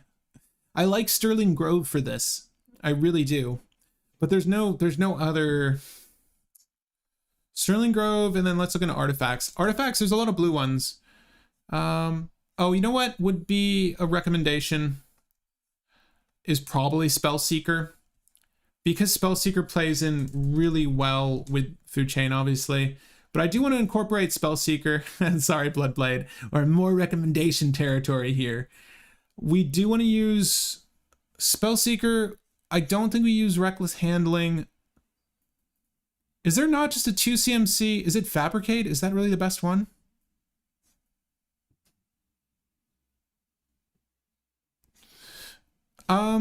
Cloudstone Curio's fine. It will be really good with some of our ETB creatures. I need to see what our creatures are doing for us. But I guess it's Fabricate, huh? Kind of hate that. That's not a good spell. Let me just sideboard Sterling Grove and see about that. All right. I'd cut lands. You don't need 34. Yeah, no, Josh, we're going to cut a minimum of 4 lands. A minimum of 4 lands. I would cut Jessica's Will. Yeah, we did. Commander 2, high CMC for me to want to play Jessica's Will. It's not even the CMC. It's honestly, because I would run Jessica's Will in a list that had like Tavesh or something that's easier. It's just the number of pips we have to deal with. Yeah. Gamble's in. Idyllic Tutor, Moonblessed Cleric. I think Idyllic Tutor may be over. I just want to put it in my hand. So, okay. So seriously though, is there not, I need to look. Return creature, return hand. Return him.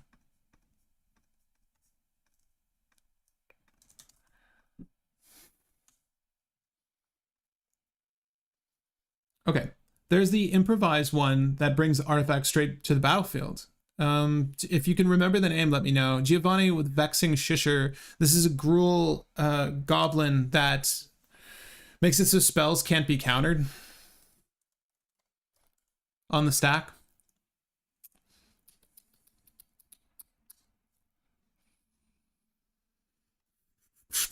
I'm gonna sideboard the Vexing Shisher. Only because I've mainlined Grand Abolisher. So I can't say that I will ever shoot for Vexing Shisher over Grand Abolisher. So therefore, I don't see why we would need to run both. Other than redundancy. But the thing is, we have all the tutors in the world. So when for creatures, and that's why I'm looking up right now, return to hand. I just have to believe there's something better. Like, we need this return.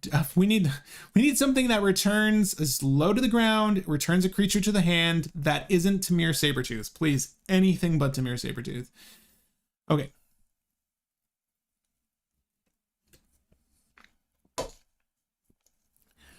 Oh, evacuation thing. White enchantment bounces your creatures to hand. Is it repeatable?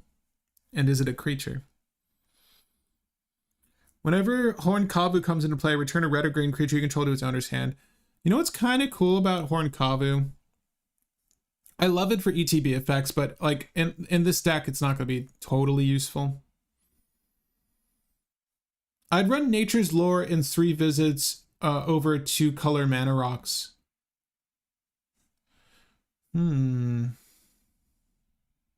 Josh. Does 3 visits put on the battlefield as well? Are those the only 2 that find forest to field? I can agree with you here. You know why I agree with you as well, specifically? Because of the fact that it's removing artifacts from our base for opposing dock sides, but also their cast triggers for Aragorn. And honestly, swing for 9 is a lot. So yeah, I agree. Let me know if there are any more specific to field spells that we want to manipulate for color fixing and ramp. I mean, technically we could do a Utopia Sprawl as well and a Wild Growth. Oh, shoot. We need Carpet of Flowers, I think. But Wild Growth and Utopia Sprawl are going to be good ramped pieces as well, I think. The triggers, they're almost the same thing as rocks, but the rocks are not. The rocks are active the same turn. Like a Wild Growth onto the same land is not going to be active. It will be if you put it on a land. Thank you, fam. It's Meticulous Evacuation. Let me go to this next page and I'll look at it.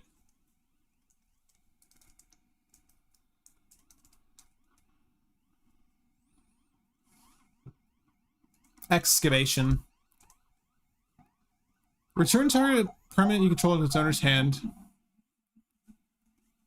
If it has an earth, instead exile it, then return that card to its owner's hand.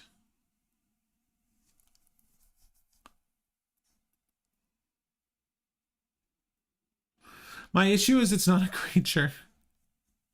I'm trying to find a creature that does it. It's only important that it's a creature because we've got a majority of creature tutors in this list. And specifically survival of the fittest. I'm really trying to breathe life into survival of the fittest. But also it's just another creature to be manipulated with survival of the fittest, right?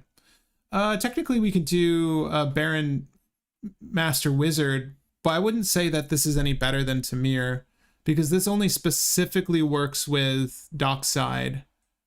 Sacrifice a permanent, return target creature to its owner's hand. If you guys don't know the Baron line, you do need to take into consideration the treasure that you will be sacrificing for this, but you can make infinite mana with Dockside and Baron Master Wizard. If you guys want to do that instead. Is this better than Tamir Sabertooth? Let me know. Actually, you know what? Here.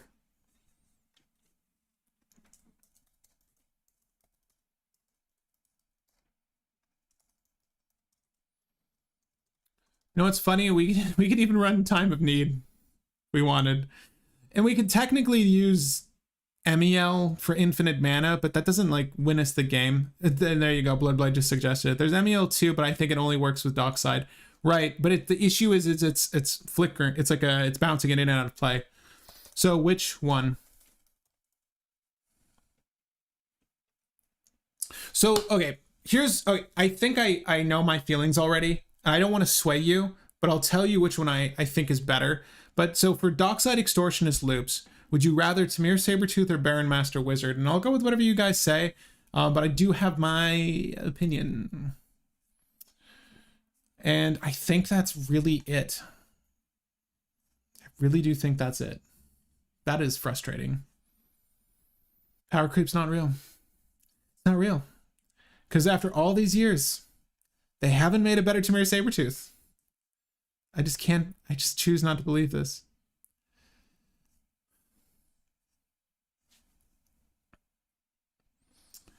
But yeah, feel free to leave your cast your vote. Let me know what you guys think on that.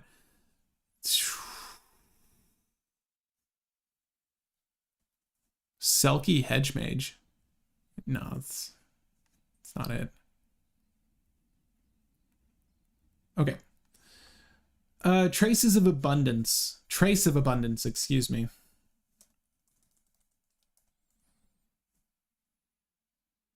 Six votes all for Sabertooth? God.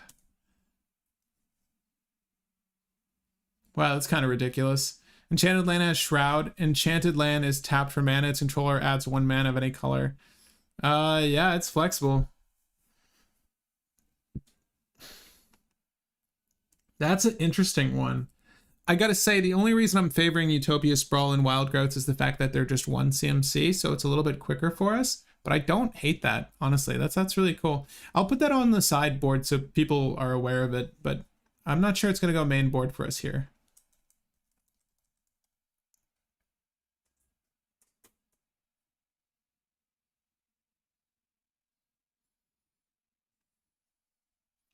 Tamir, because it's an activation that can't be interacted with until after it's back in your hand. How do you mean? Does Baron, can you interact with Baron? Where'd Baron go? Where's the boy? I like that Baron can hit other people's things, but I do think the cost is like, oof, prohibitive. Equilibrium. Cloudstone Curio's in, but Equilibrium, I don't know. Whenever you play a creature spell, you may pay 1. If you do, return target creature to its owner's hand. Hell yes. Oh, man. God, give me that 7th edition foil, please. $250. Oh, it's so good, though. Got all the Mystic Remoras flopping around. So yes, the answer to this question is yes. Here's why. Whenever you cast a creature spell, you may pay 1. If you do, return target creature card to its owner's hand. It has to be cast, so it's on the stack. So you would use this with Cloudstone in much the same way. You would use this at like a Cloudstone is what I'm saying. So this is an alternative to Cloudstone. I don't know if we need both Cloudstone and this though.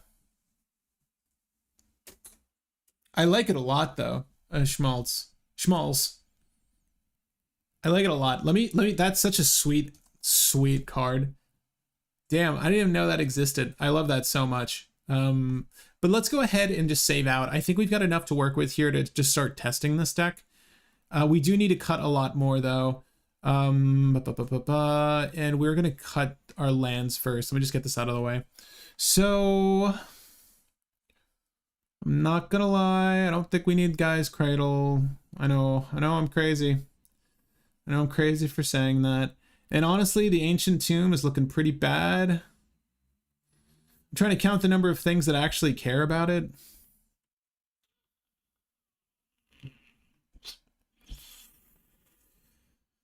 Is it weird that I still like Ancient Tomb? I don't know.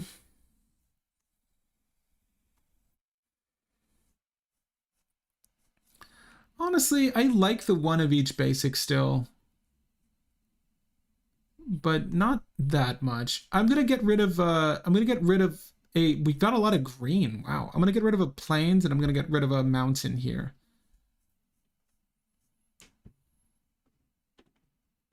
And the Boseiju who endures. Sure. Plains. Mountain. Prismatic Vista has 2 targets. It's either a forest, right? Or an island. Sure. We need to get rid of 8 cards and then we're good. Cloudstone being an artifact makes it easier to find, but also easier to interact with. Yeah, Diego. Equilibrium is wild in Yuriko. I bet. Trophy Mage for Curio Tutor. Trophy Mage for Curio Tutor. So Trophy Mage is the one that finds exactly 3 CMC. Is that right? Switch life for artifact can run a cost of 3. Yeah, we technically could run Trophy Mage. You know what? Before we cut any more cards, I do think I'm with you guys on. I'm definitely with you guys on the Imperial Recruiter of the Guard. I'll tell you why in a second. Recruiter of the Guard. And Trophy Mage. Okay. Equilibrium being 2 and a U, pips having 1 more intensive, but can also be used to bounce opponents' key creatures in a pinch. Did I put Equilibrium on our sideboard? Yeah. So technically, we have more tutors for artifacts than we do for enchantments. Viable ones.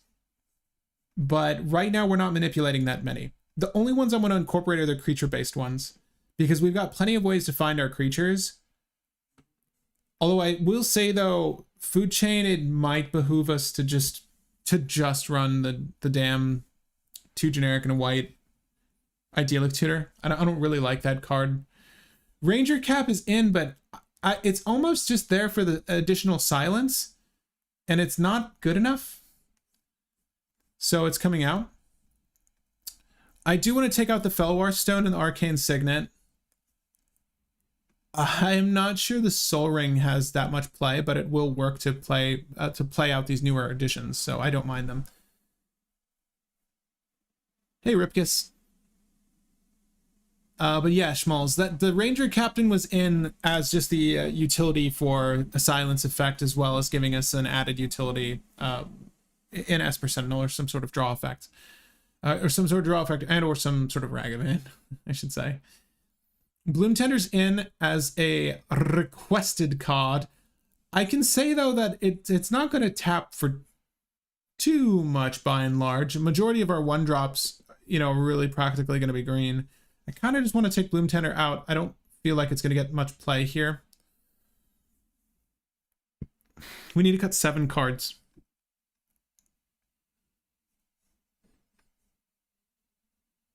I do like 3 Visits in Nature's Lore still.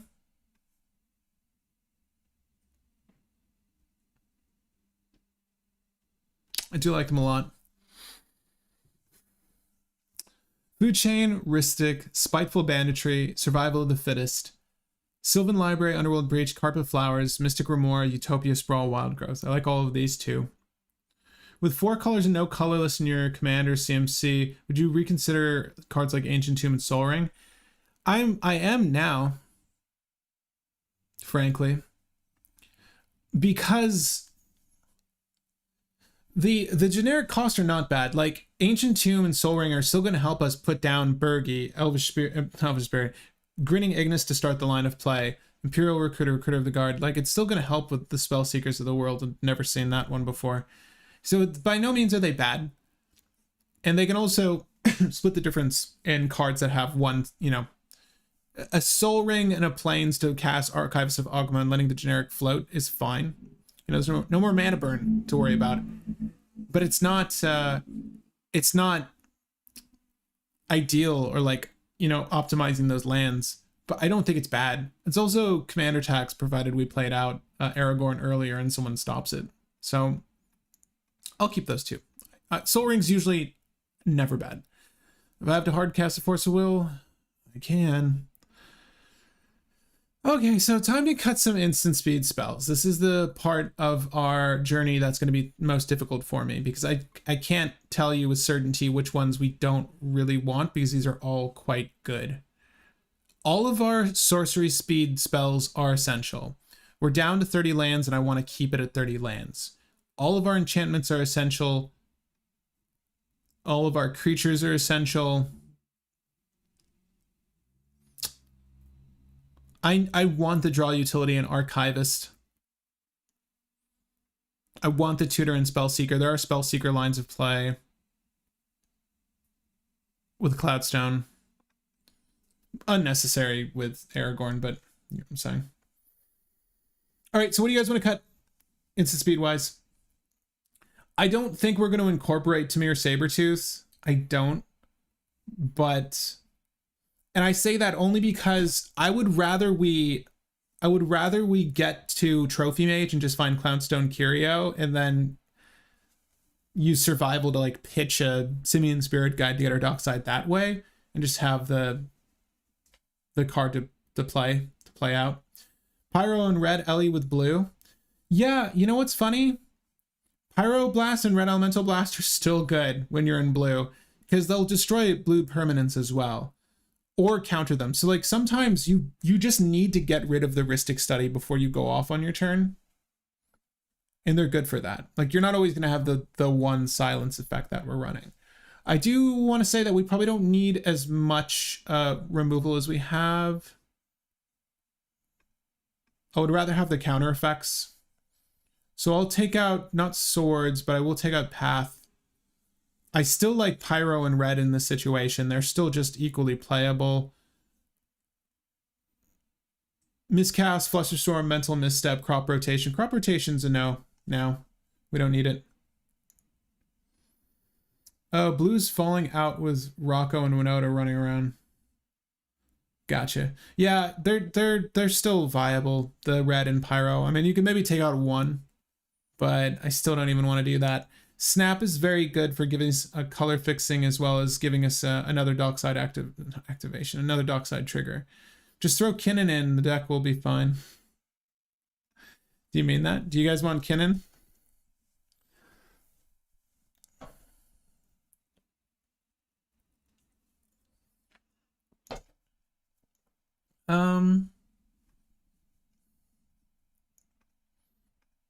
Kinnan's pretty cute.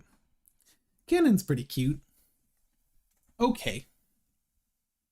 Is it Charms coming out? Metamorphose is coming out. Dovin's Veto to color dependent.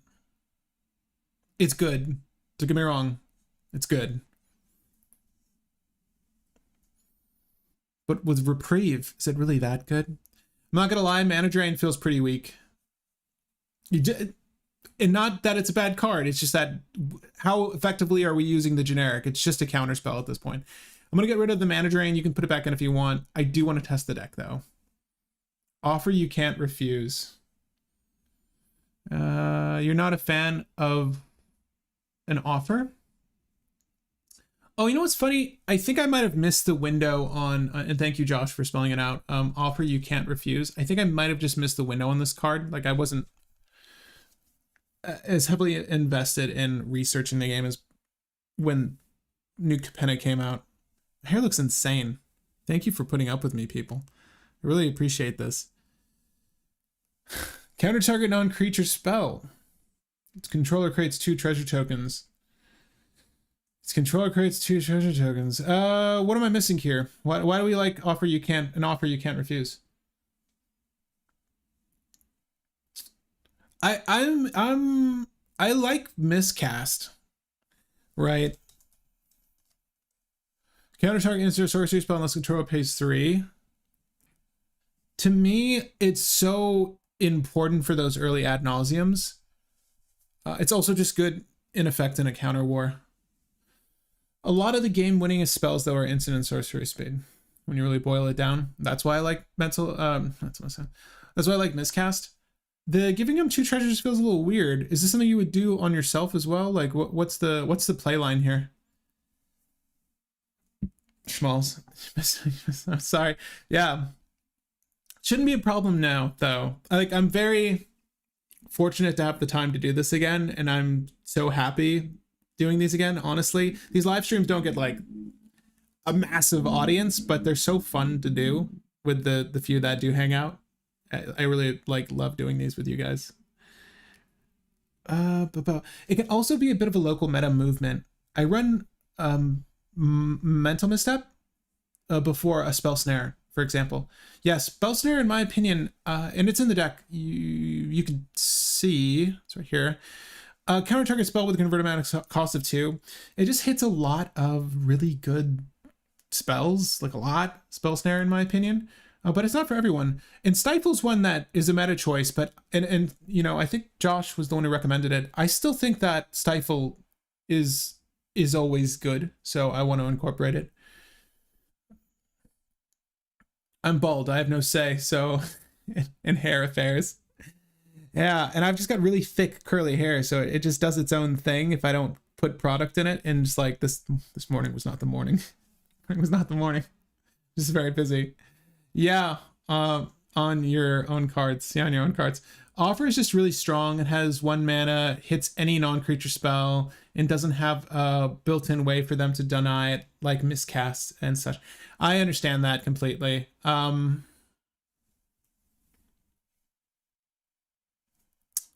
Yeah, it's for 1 CMC. I can understand the desire to want to incorporate it.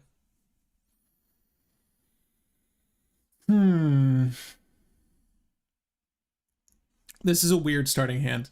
I'm gonna say that offer is something that you can put in the list. I also run mental misstep. The new minor misstep counter. Minor misstep.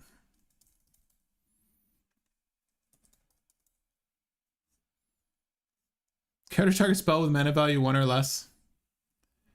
That's kind of dope. Because I mean, if you countered a Lion's Eye Diamond while they're trying to do the Underworld Breach thing and they're not able to get the mana they need or dump their hand, that's actually kind of funny, right? Like because the most important part in a lot of instances with when you do the Underworld Breach Lion's Eye Diamond is dumping your hand so that you can exile 3 cards and recast your Demonic Tutor or whatever. It's actually kind of funny. And with the extra 2 treasures, you can cast more stuff. It's best in Ad Nauseam, really. It's best in Ad Nauseam, really, getting more triggers.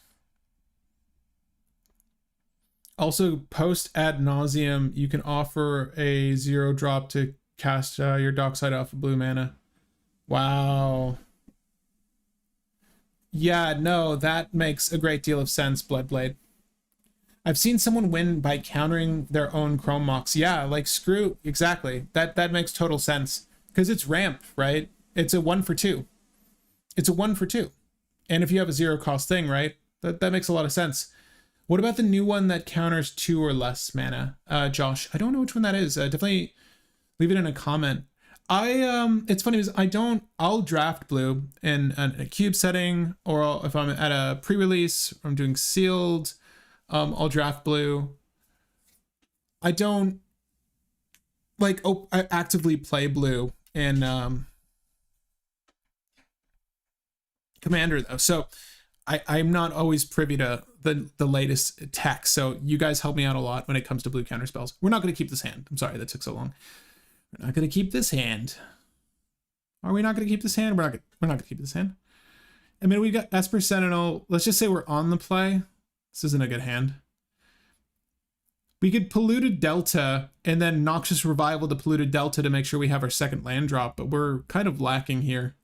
We want a draw utility to start with. Honestly, the best hand for this deck is going to have a Mystic Remora in it turn 1. We've got one part of the equation, but to be honest, the easiest part of the equation with Squee the Immortal. It's not very good.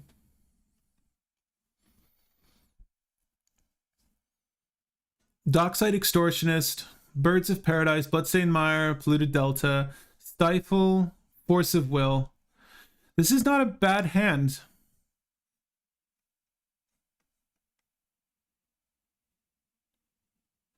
Outside of the lack of a draw utility and nothing of sort in the command zone.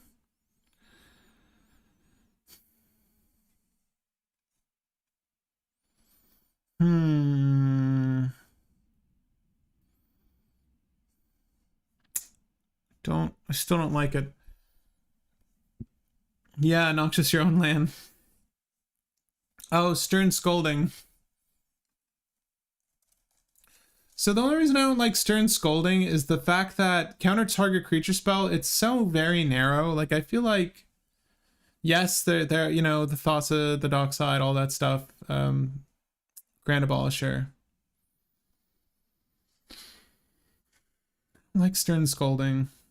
I don't know if it's doing enough. I like an offer you can't refuse a little bit more. I'm going to keep this because it's interesting. I'm not going to keep it because it's good. We're going to go with this. We'll get the Tropical Island. I will play a Birds of Paradise. Shuffle, shuffle, shuffle. Next turn. We need a draw utility, really. I'll play Bloodstained Mire. I'll crack the Mire for the Imperial Recruiter was a good draw. We're a little SOL though, because, well, yes, Imperial Recruiter can find, we don't have a good utility for it, right? Like what we really want was the Tamir. I don't think I put Tamir Sabretooth in the deck, although we did suggest it, but neither Imperial nor Recruiter of the Guard will find Tamir. Like we need something else. So we can get Trophy Mage, right? Trophy Mage is she's a weakling, right? She's a 2/2. Okay. So we're cracking a Bloodstained Mire. What we're going to find is a red source. We're going to get a red and a... Let's do Taiga. Taiga for the Nature's Claim? Sure. Sure. I would actually have red and blue. What's red and blue? Volcanic Island? Yeah, let's see that instead. Okay. So we got the Volk Islands. We're going to do Recruiter of the Guard. So bloop, bloop, bloop. Let me go ahead and just open up this deck again because I want to look over our creatures one more time. Honestly, the Archivist of Ogma feels better because we need draw. But we can get... can't get Bergie, I'll tell you that.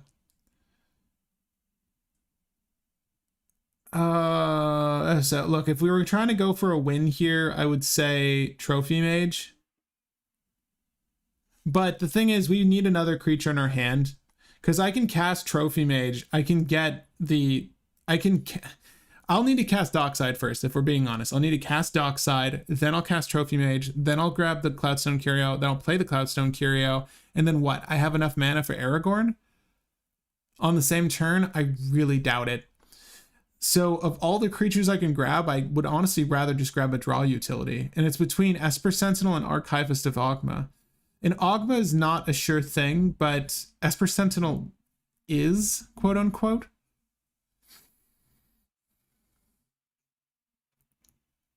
Sorry. Imperial for Esper for draw. Yeah, exactly. There's just the two options here. I think I would almost rather... Do we grab a Spellseeker? Is that crazy? And we do a 2 or less instant or sorcery? And then what do we have 2 or less instant or sorcery that we could manipulate for a win as well? Because if I did that, I could just grab like a gamble, or I can grab a intuition. No, 2 or less. Damn. Yeah, why do you put this? Or get Kinnan. Stop. We didn't know. What is with Kinnan? Do people really I don't see Kinnan played in cEDH often. But I do know the combos for it. Are we joking? Do we want to put Kinnan in here? Dockside plus Curio plus Trophy Mage out should probably give enough treasures to give infinite mana to cast Commander for the win. So Bloodblade, the only issue is that we need a creature to cast into it. So look, let's grab the Trophy Mage. Let's just say we're trying to go for a win here, okay? Cool. Next turn. And of course, Enlightened Tutor would just come off the top. Wow. Cool. So Pluto Delta. Let's just keep repping the blue mana, huh? Let's do a blue and a white. Is this too much? Nah, blue and white, sure. Kinnan is crazy good in cEDH, but I think it's absolutely not for the deck. Sans Black is wonky. It feels wonky. Because I'll tell you what I want to go for. I just want to hit Ad Nauseam, the Great Enabler. It's really frustrating that, because Intuition would be the best right now, but Spellseeker doesn't help us get there. Treasure Tap for double with Little Kinnan. Little Kinkin. Yeah, this is true. This is a true thing you can do. So, on turn 3, if I were to cast Dockside right now, I would need to produce 1, 2, 3, 4... 7 plus 5. I would need to produce at least 12 mana. I don't foresee that happening. Yeah. But I still want to just go for the win here, because that's what we're doing. So I'm just trying to see how quickly or effectively we can get there. So I will do Dockside Extortionist, and we'll do it off the birds, and we'll do it off the Taiga. Sure. Or not the Taiga. They're all equally useless. We'll use the Volcanic Island though, because we still have 2 green and a red and a green and a blue that way. That seems okay. Dockside Extortion is gonna make a lot of treasures, so we've got all the colors in the world really. On turn 3, let's just say we make 5 mana off of this. I'll go ahead and use 1 and boop, boop. I'll cast the Trophy Mage. Trophy Mage is going to grab the very obvious Cloudstone Curio. Oh no. Now, the issue is the only other tutor we have right now is going to be Enlightened Tutor. And Enlightened Tutor is going to be able to find an artifact creature that's not going to trigger Cloudstone Curio. Right? So we're going to have to hard cast Aragorn, and we have exactly 7. So let's just do this and then cross our fingers. We're holding Force of Will, right? So we've got this. Okay. Let's say we don't need to counter or do anything off turn. Shuffle. Next turn. Oh, Silence Effect. Great. So we don't have a land drop per turn. Oh, you know, truth be told, we could have enlightened. We should have enlightened draw something. But I just want to go for the thing. So in doing this, we need exactly 7. No, we need more than 7 mana, because it's going to be this into this. That's 1, 2, 3, 4, 8 mana. We need 9 mana, right? Am I right? Because it's 4, 7, 9 to just cast Dockside into this. That's rough. I'm trying to think, if I didn't draw the Silence, could I have Enlightened Tutor for a Mana Crypt? That puts us at 9 mana, right? Generic. Yeah, let's do that. So we're gonna do a treasure, or let's just do the birds. We'll do Enlightened Tutor so that our draw is Mana Crypt. Mana Crypt. And this is a turn 4 win technically. So we'll draw in a Mana Crypt. We'll play the Mana Crypt. I'll tap 2 and I'll tap the Taiga, sure.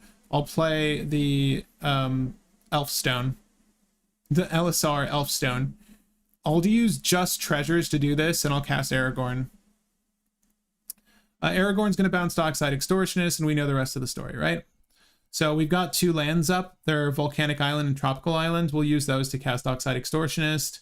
Let's just pretend we have to. We'll do Force of Will and Exile Stifle, and that should give us the win, hopefully, right? So Cloudstone, Aragorn, and Dockside Extortionist. I gotta say, I really feel like I wanted Tamir Sabertooth there, but it's not like I could have gotten Tamir Sabertooth with Recruiter, Imperial Recruiter. That's a turn 4 win, technically. Talk to you later, Patrick. Thanks for chatting, of course, and thanks for joining on the stream. Thrasios, baby. Oh, I understand. Yeah. Okay, let's do one more test round. I'm curious to know your thoughts, though, gang. Like, where do you feel like this deck is lacking? What would you want to see in here? Drunk, I know you're going to say Kinnan.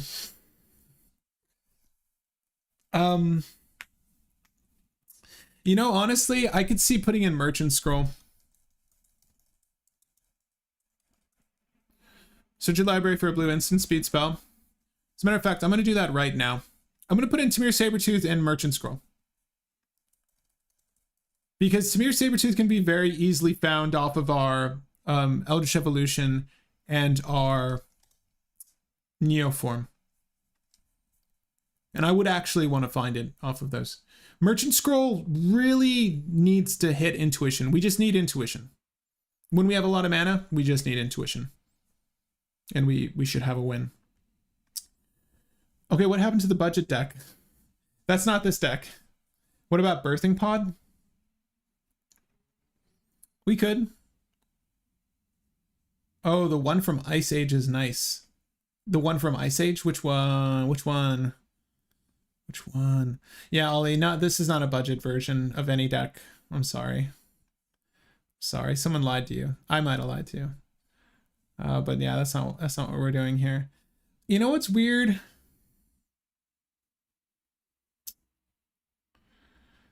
I could take out Bergie and Grinning Ignis, honestly.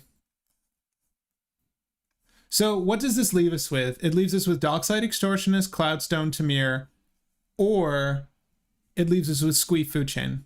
And I'm honestly fine with that. That's enough combo for one man.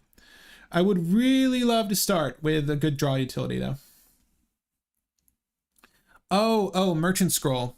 This is 8th edition. There's Homelands. The cool one is this one, honestly. I like Homelands a lot. That's probably my favorite. But this promo one is the one I see a lot. People tend to like this one. This Judge promo. You're good. All right, let's test it again. I think it's going to be a little bit more efficient with these two cards. Do we keep this? It's got Esper Sentinel. It's got 1 land. It's got a creature tutor, 2 creature tutors technically, a treasure generator with Spiteful Banditry, and some removal. If we're on the play, I say we keep this, and then we net some draw of Esper Sentinel, and let's just pretend that's what's happening here. So we'll draw for turn. We've got Sacred Foundry. Okay, so we hit another land. I will use the Command Tower for now. I'll cast Mana Crypts because I can. And I can either play out Imperial Recruiter right now or just put Esper Sentinel on the battlefield. And as we've established, I would rather just net the draw. So if we're on play, this is definitely the best line of play. And yeah, I would recommend you Mana Crypt, even if you risk taking 3 damage. It's not like we're in black, so it's the life as a resource doesn't matter here. And I would rather do it now than, you know, have to not cast it because of a Chalice of the Void or something. Chalice of the Void, excuse me. Bergie Grinning Ignis is the only double creature combo though, and you only have a lot of creature tutors, to be honest. That's not true anymore because we just introduced Tamir Sabertooth. So with Tamir Sabertooth and Dockside, I think that is the better line of play. Cloudstone is just backup for that. I think it's a mistake to have so few non-creature tutors, but only combo with non-creatures. I would say that a Spellseeker into a Merchant Scroll into a Spellseeker into a Merchant Scroll into a Intuition, and then the Intuition pile off of the Dockside is probably the soundest strategy, and then saving our counters to just make sure that happens. But you can put Bergie and Grinning Ignis back in. I just think that Tamir and Dockside are probably going to be, you know, right. I would say that Tamir is probably going to be priority number 1 here, for this version of the deck. Yeah, but I agree with this. I think that we should just Esper Sentinel. Let's go ahead and draw at least twice, I would say. Wow, all of our lands. Gemstone Caverns is pretty dead, but we will probably Bloodstained Mire here. What about Rocco in the 99? Cabretti, right? Like not the new one. You want the Caterer. Enters the battlefield. You may search your library for a creature card and LAX and put it into the battlefield. So this is its own food chain list and a pretty decent one. So I understand.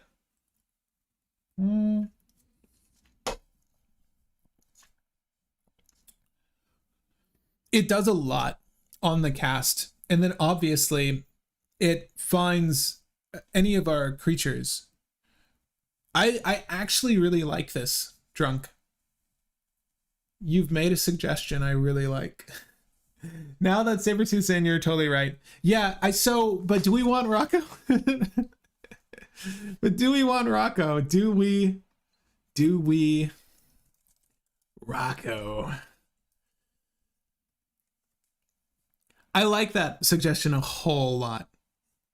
It's such an interesting piece of tech for the deck. Well, I'm not gonna lie to you and say that I imagine Aragorn being out when we cast Rocco, but if Aragorn was out when we cast Rocco, it will do damage, it will make him very buff, and then it will make a human. It's actually kind of funny. Not to mention the fact that it's, you know, finding you a thing. So, okay. Next turn. Excuse me. We'll do Bloodstained Mire. We're going to Bloodstained Mire for... Just search it.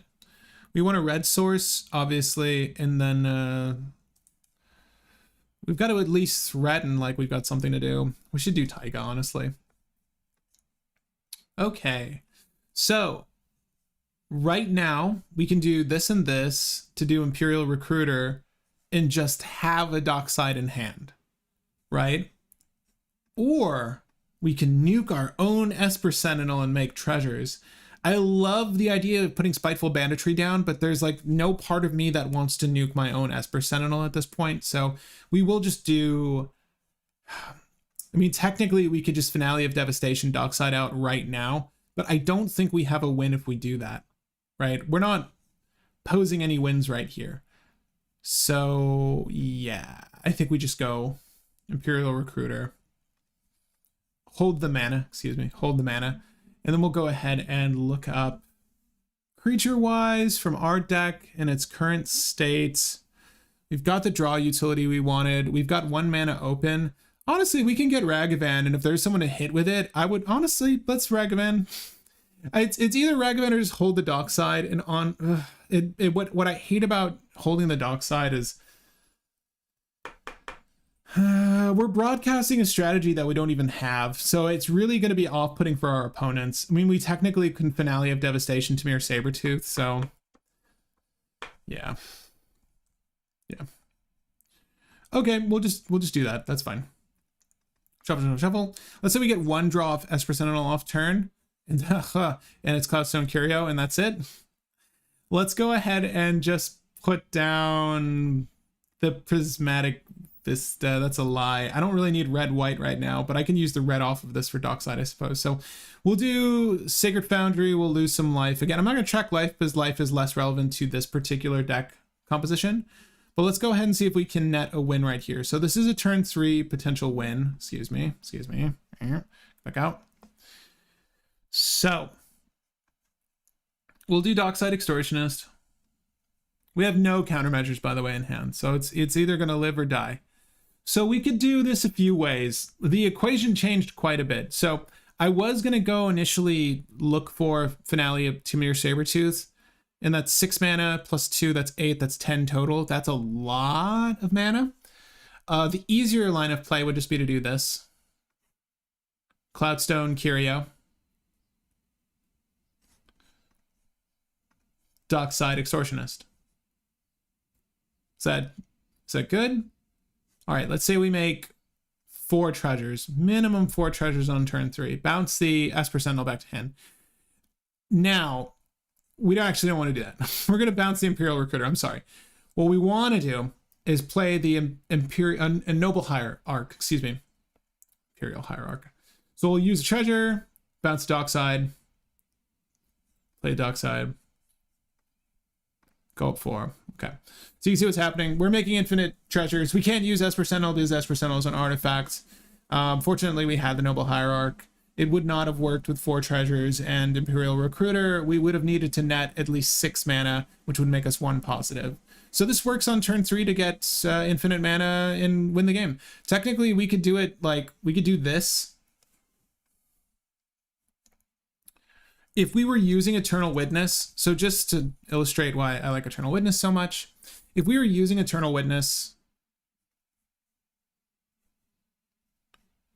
what we could do is use infinite mana. If there was a Drannith Magistrate or something on the battlefield, we could use Finale of Devastation, search for a creature, Eternal Witness onto the battlefield, right? And then this would go to the grave. We do a billion, she's really big, everything has haste. Then we grab this with Eternal Witness. because we're using Cloudstone as part of our line of play, we could technically bounce, it doesn't matter at this point with infinite mana. We could bounce the Noble Hierarch, play the Noble Hierarch, get Eternal Witness back, and just like put our whole library down with Finale of Devastation. So that's why this card is so just broke. I say broke. It's good. It's very good. It does require infinite mana, but with some recursion by way of creature. Normally when I'm in green, I try to incorporate Eternal Witness and Noxious Revival because there are lines of play with it. Again, especially with Cloudstone Curio as a Savala player, you would definitely know. You would remember. You do well to remember these lines of play. But if there weren't any Adraneth Magistrate, we're just good. We just do the thing. We just play Aragorn, right? This is a May, so you could technically just stop the line, play Aragorn, and then bounce Dockside Extortionist and proceed. Very cool. It works. So I'm not gonna lie.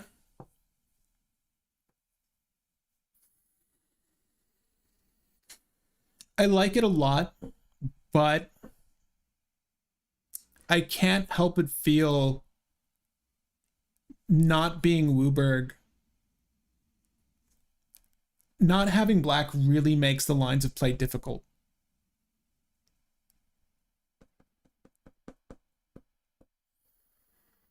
It's interesting because we're adding in some really wonky tutors.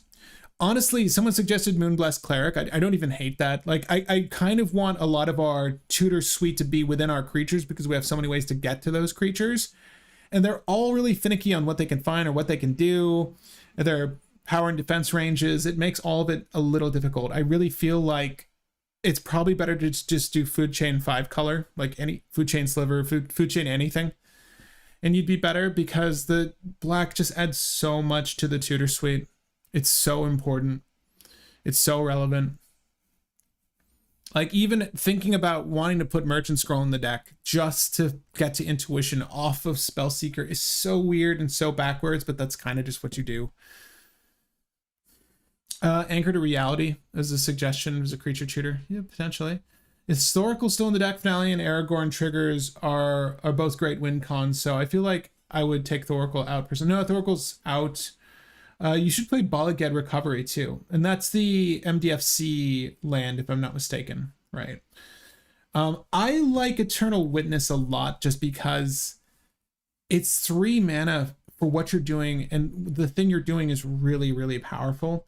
So I kind of wish she was in the list. So maybe I would suggest trying to incorporate Eternal Witness. It's a very good effect, even if it just means hitting your next land drop. Like, sometimes it's so relevant to get your land drop.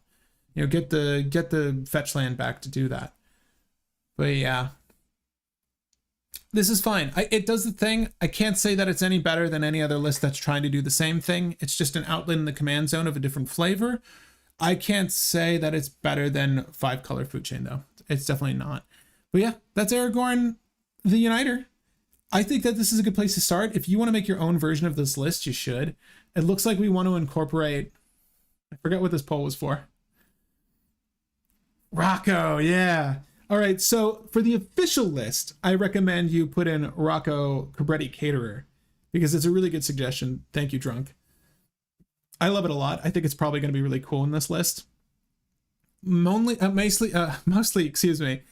because what you could do with Rocco is, if you have the Food Chain, you could get Rocco to get Squee to do the Food Chain. I think Rocco's probably going to go for Dockside 9 out of 10 times, but provided you had sufficient enough mana, you could do Rocco for the Squee, do the Food Chain, and you can even use Rocco to combo in that instance. Like, that's another situation where you don't need Aragorn for the win. You just have the win, the win line, the play line for a win in your the body of your 99 instead. Because I think, sorry, see here.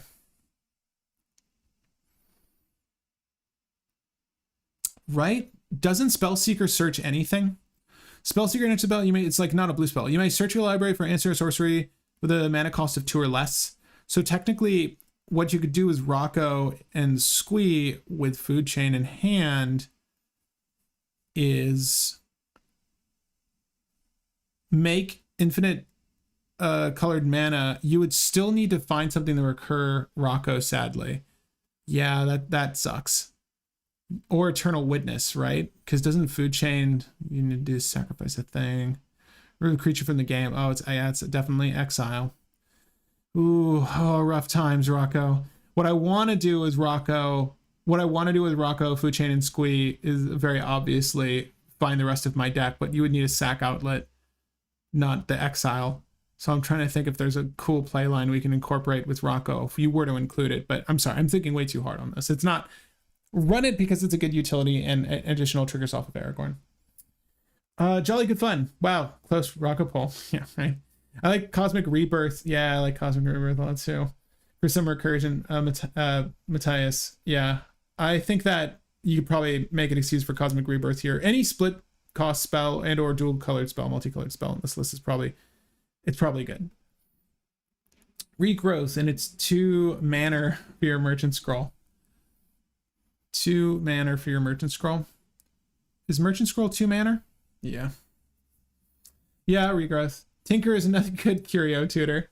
If it were legal, I'm pretty sure Tinker's banned in Commander. Am I wrong? It's great. It's good in any format you run it in. But yeah. It's not 2 mana though. No, you didn't say that. Okay, Josh. Yeah. All right, guys. I'm Patrick Marlett, your local game guy. It's been fun. I had a lot of fun building this one with you.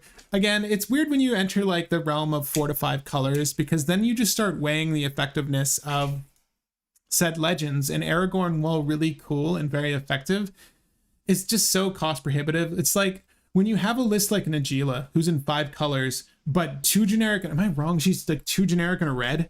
You have this amazing utility on the battlefield instantaneously that's a 3/2, that's providing you all the colors of the rainbow, and then you have an infinite mana outlet like stacked on top of a warrior generator. It's just so, it's just better. It's just better. You know, I feel like I would rather just do the Najila thing because I have a utility on the battlefield, and it also provides you better access to your Fierce Guardianship, your Deflecting Swat, your Jessica's Will, all your commander needs to be on the battlefield kind of things. It's just so upsetting because I really like Aragorn, but I can't really, I don't know.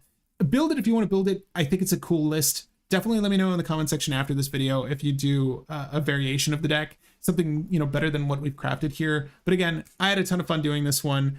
I'm going to see you guys on the next one. I think I'm going to play Diablo 4 or try to relax for the rest of the evening. I've got more errands and chores to do this day, but I'm going to get just a little bit of R&R in before I to do anything else with my time. But it's been really fun building this one with you. Maybe something is Pokemon like that. Am I going crazy? I was thinking about doing either next week before we leave. Revising a series of older lists, and you can let me know which list you want to revise of the decks that we brewed on this. There have been a lot. So revising older lists, and namely the ones that I play. A lot of people ask me about Balan. A lot of people ask me about Teshar still. And a lot of people ask me about Oswald. So Oswald needs to be revised minorly. And then Teshar I haven't touched in years, but I honestly feel like going back to Teshar. So it could be just like a mono white stream where I revise some of my 3 favorite mono white lists. And I would say it's Balan, Teshar, and Oswald have been my favorite mono white list. So we could just be revising those and we would spend like 30 to 45 minutes on each. Or we can just do another list, and I was contemplating doing Lotho Luris. So let me know. Either one. We stand Najila. But Najila doesn't have access to the Horn of God. Does she not? What do you mean she doesn't have access to the Horn of Gondor? And you too, everyone in chat. Yeah, it's been fun chatting with you guys. Chat was really active today. It's always, again, it's so fun when we like, I don't know. I enjoy doing these a lot. It's always fun building lists with you guys, and I can't wait to see you next Wednesday. So what do I think of Galadriel? You'll have to find out next week. I don't think I'm going to build Galadriel though.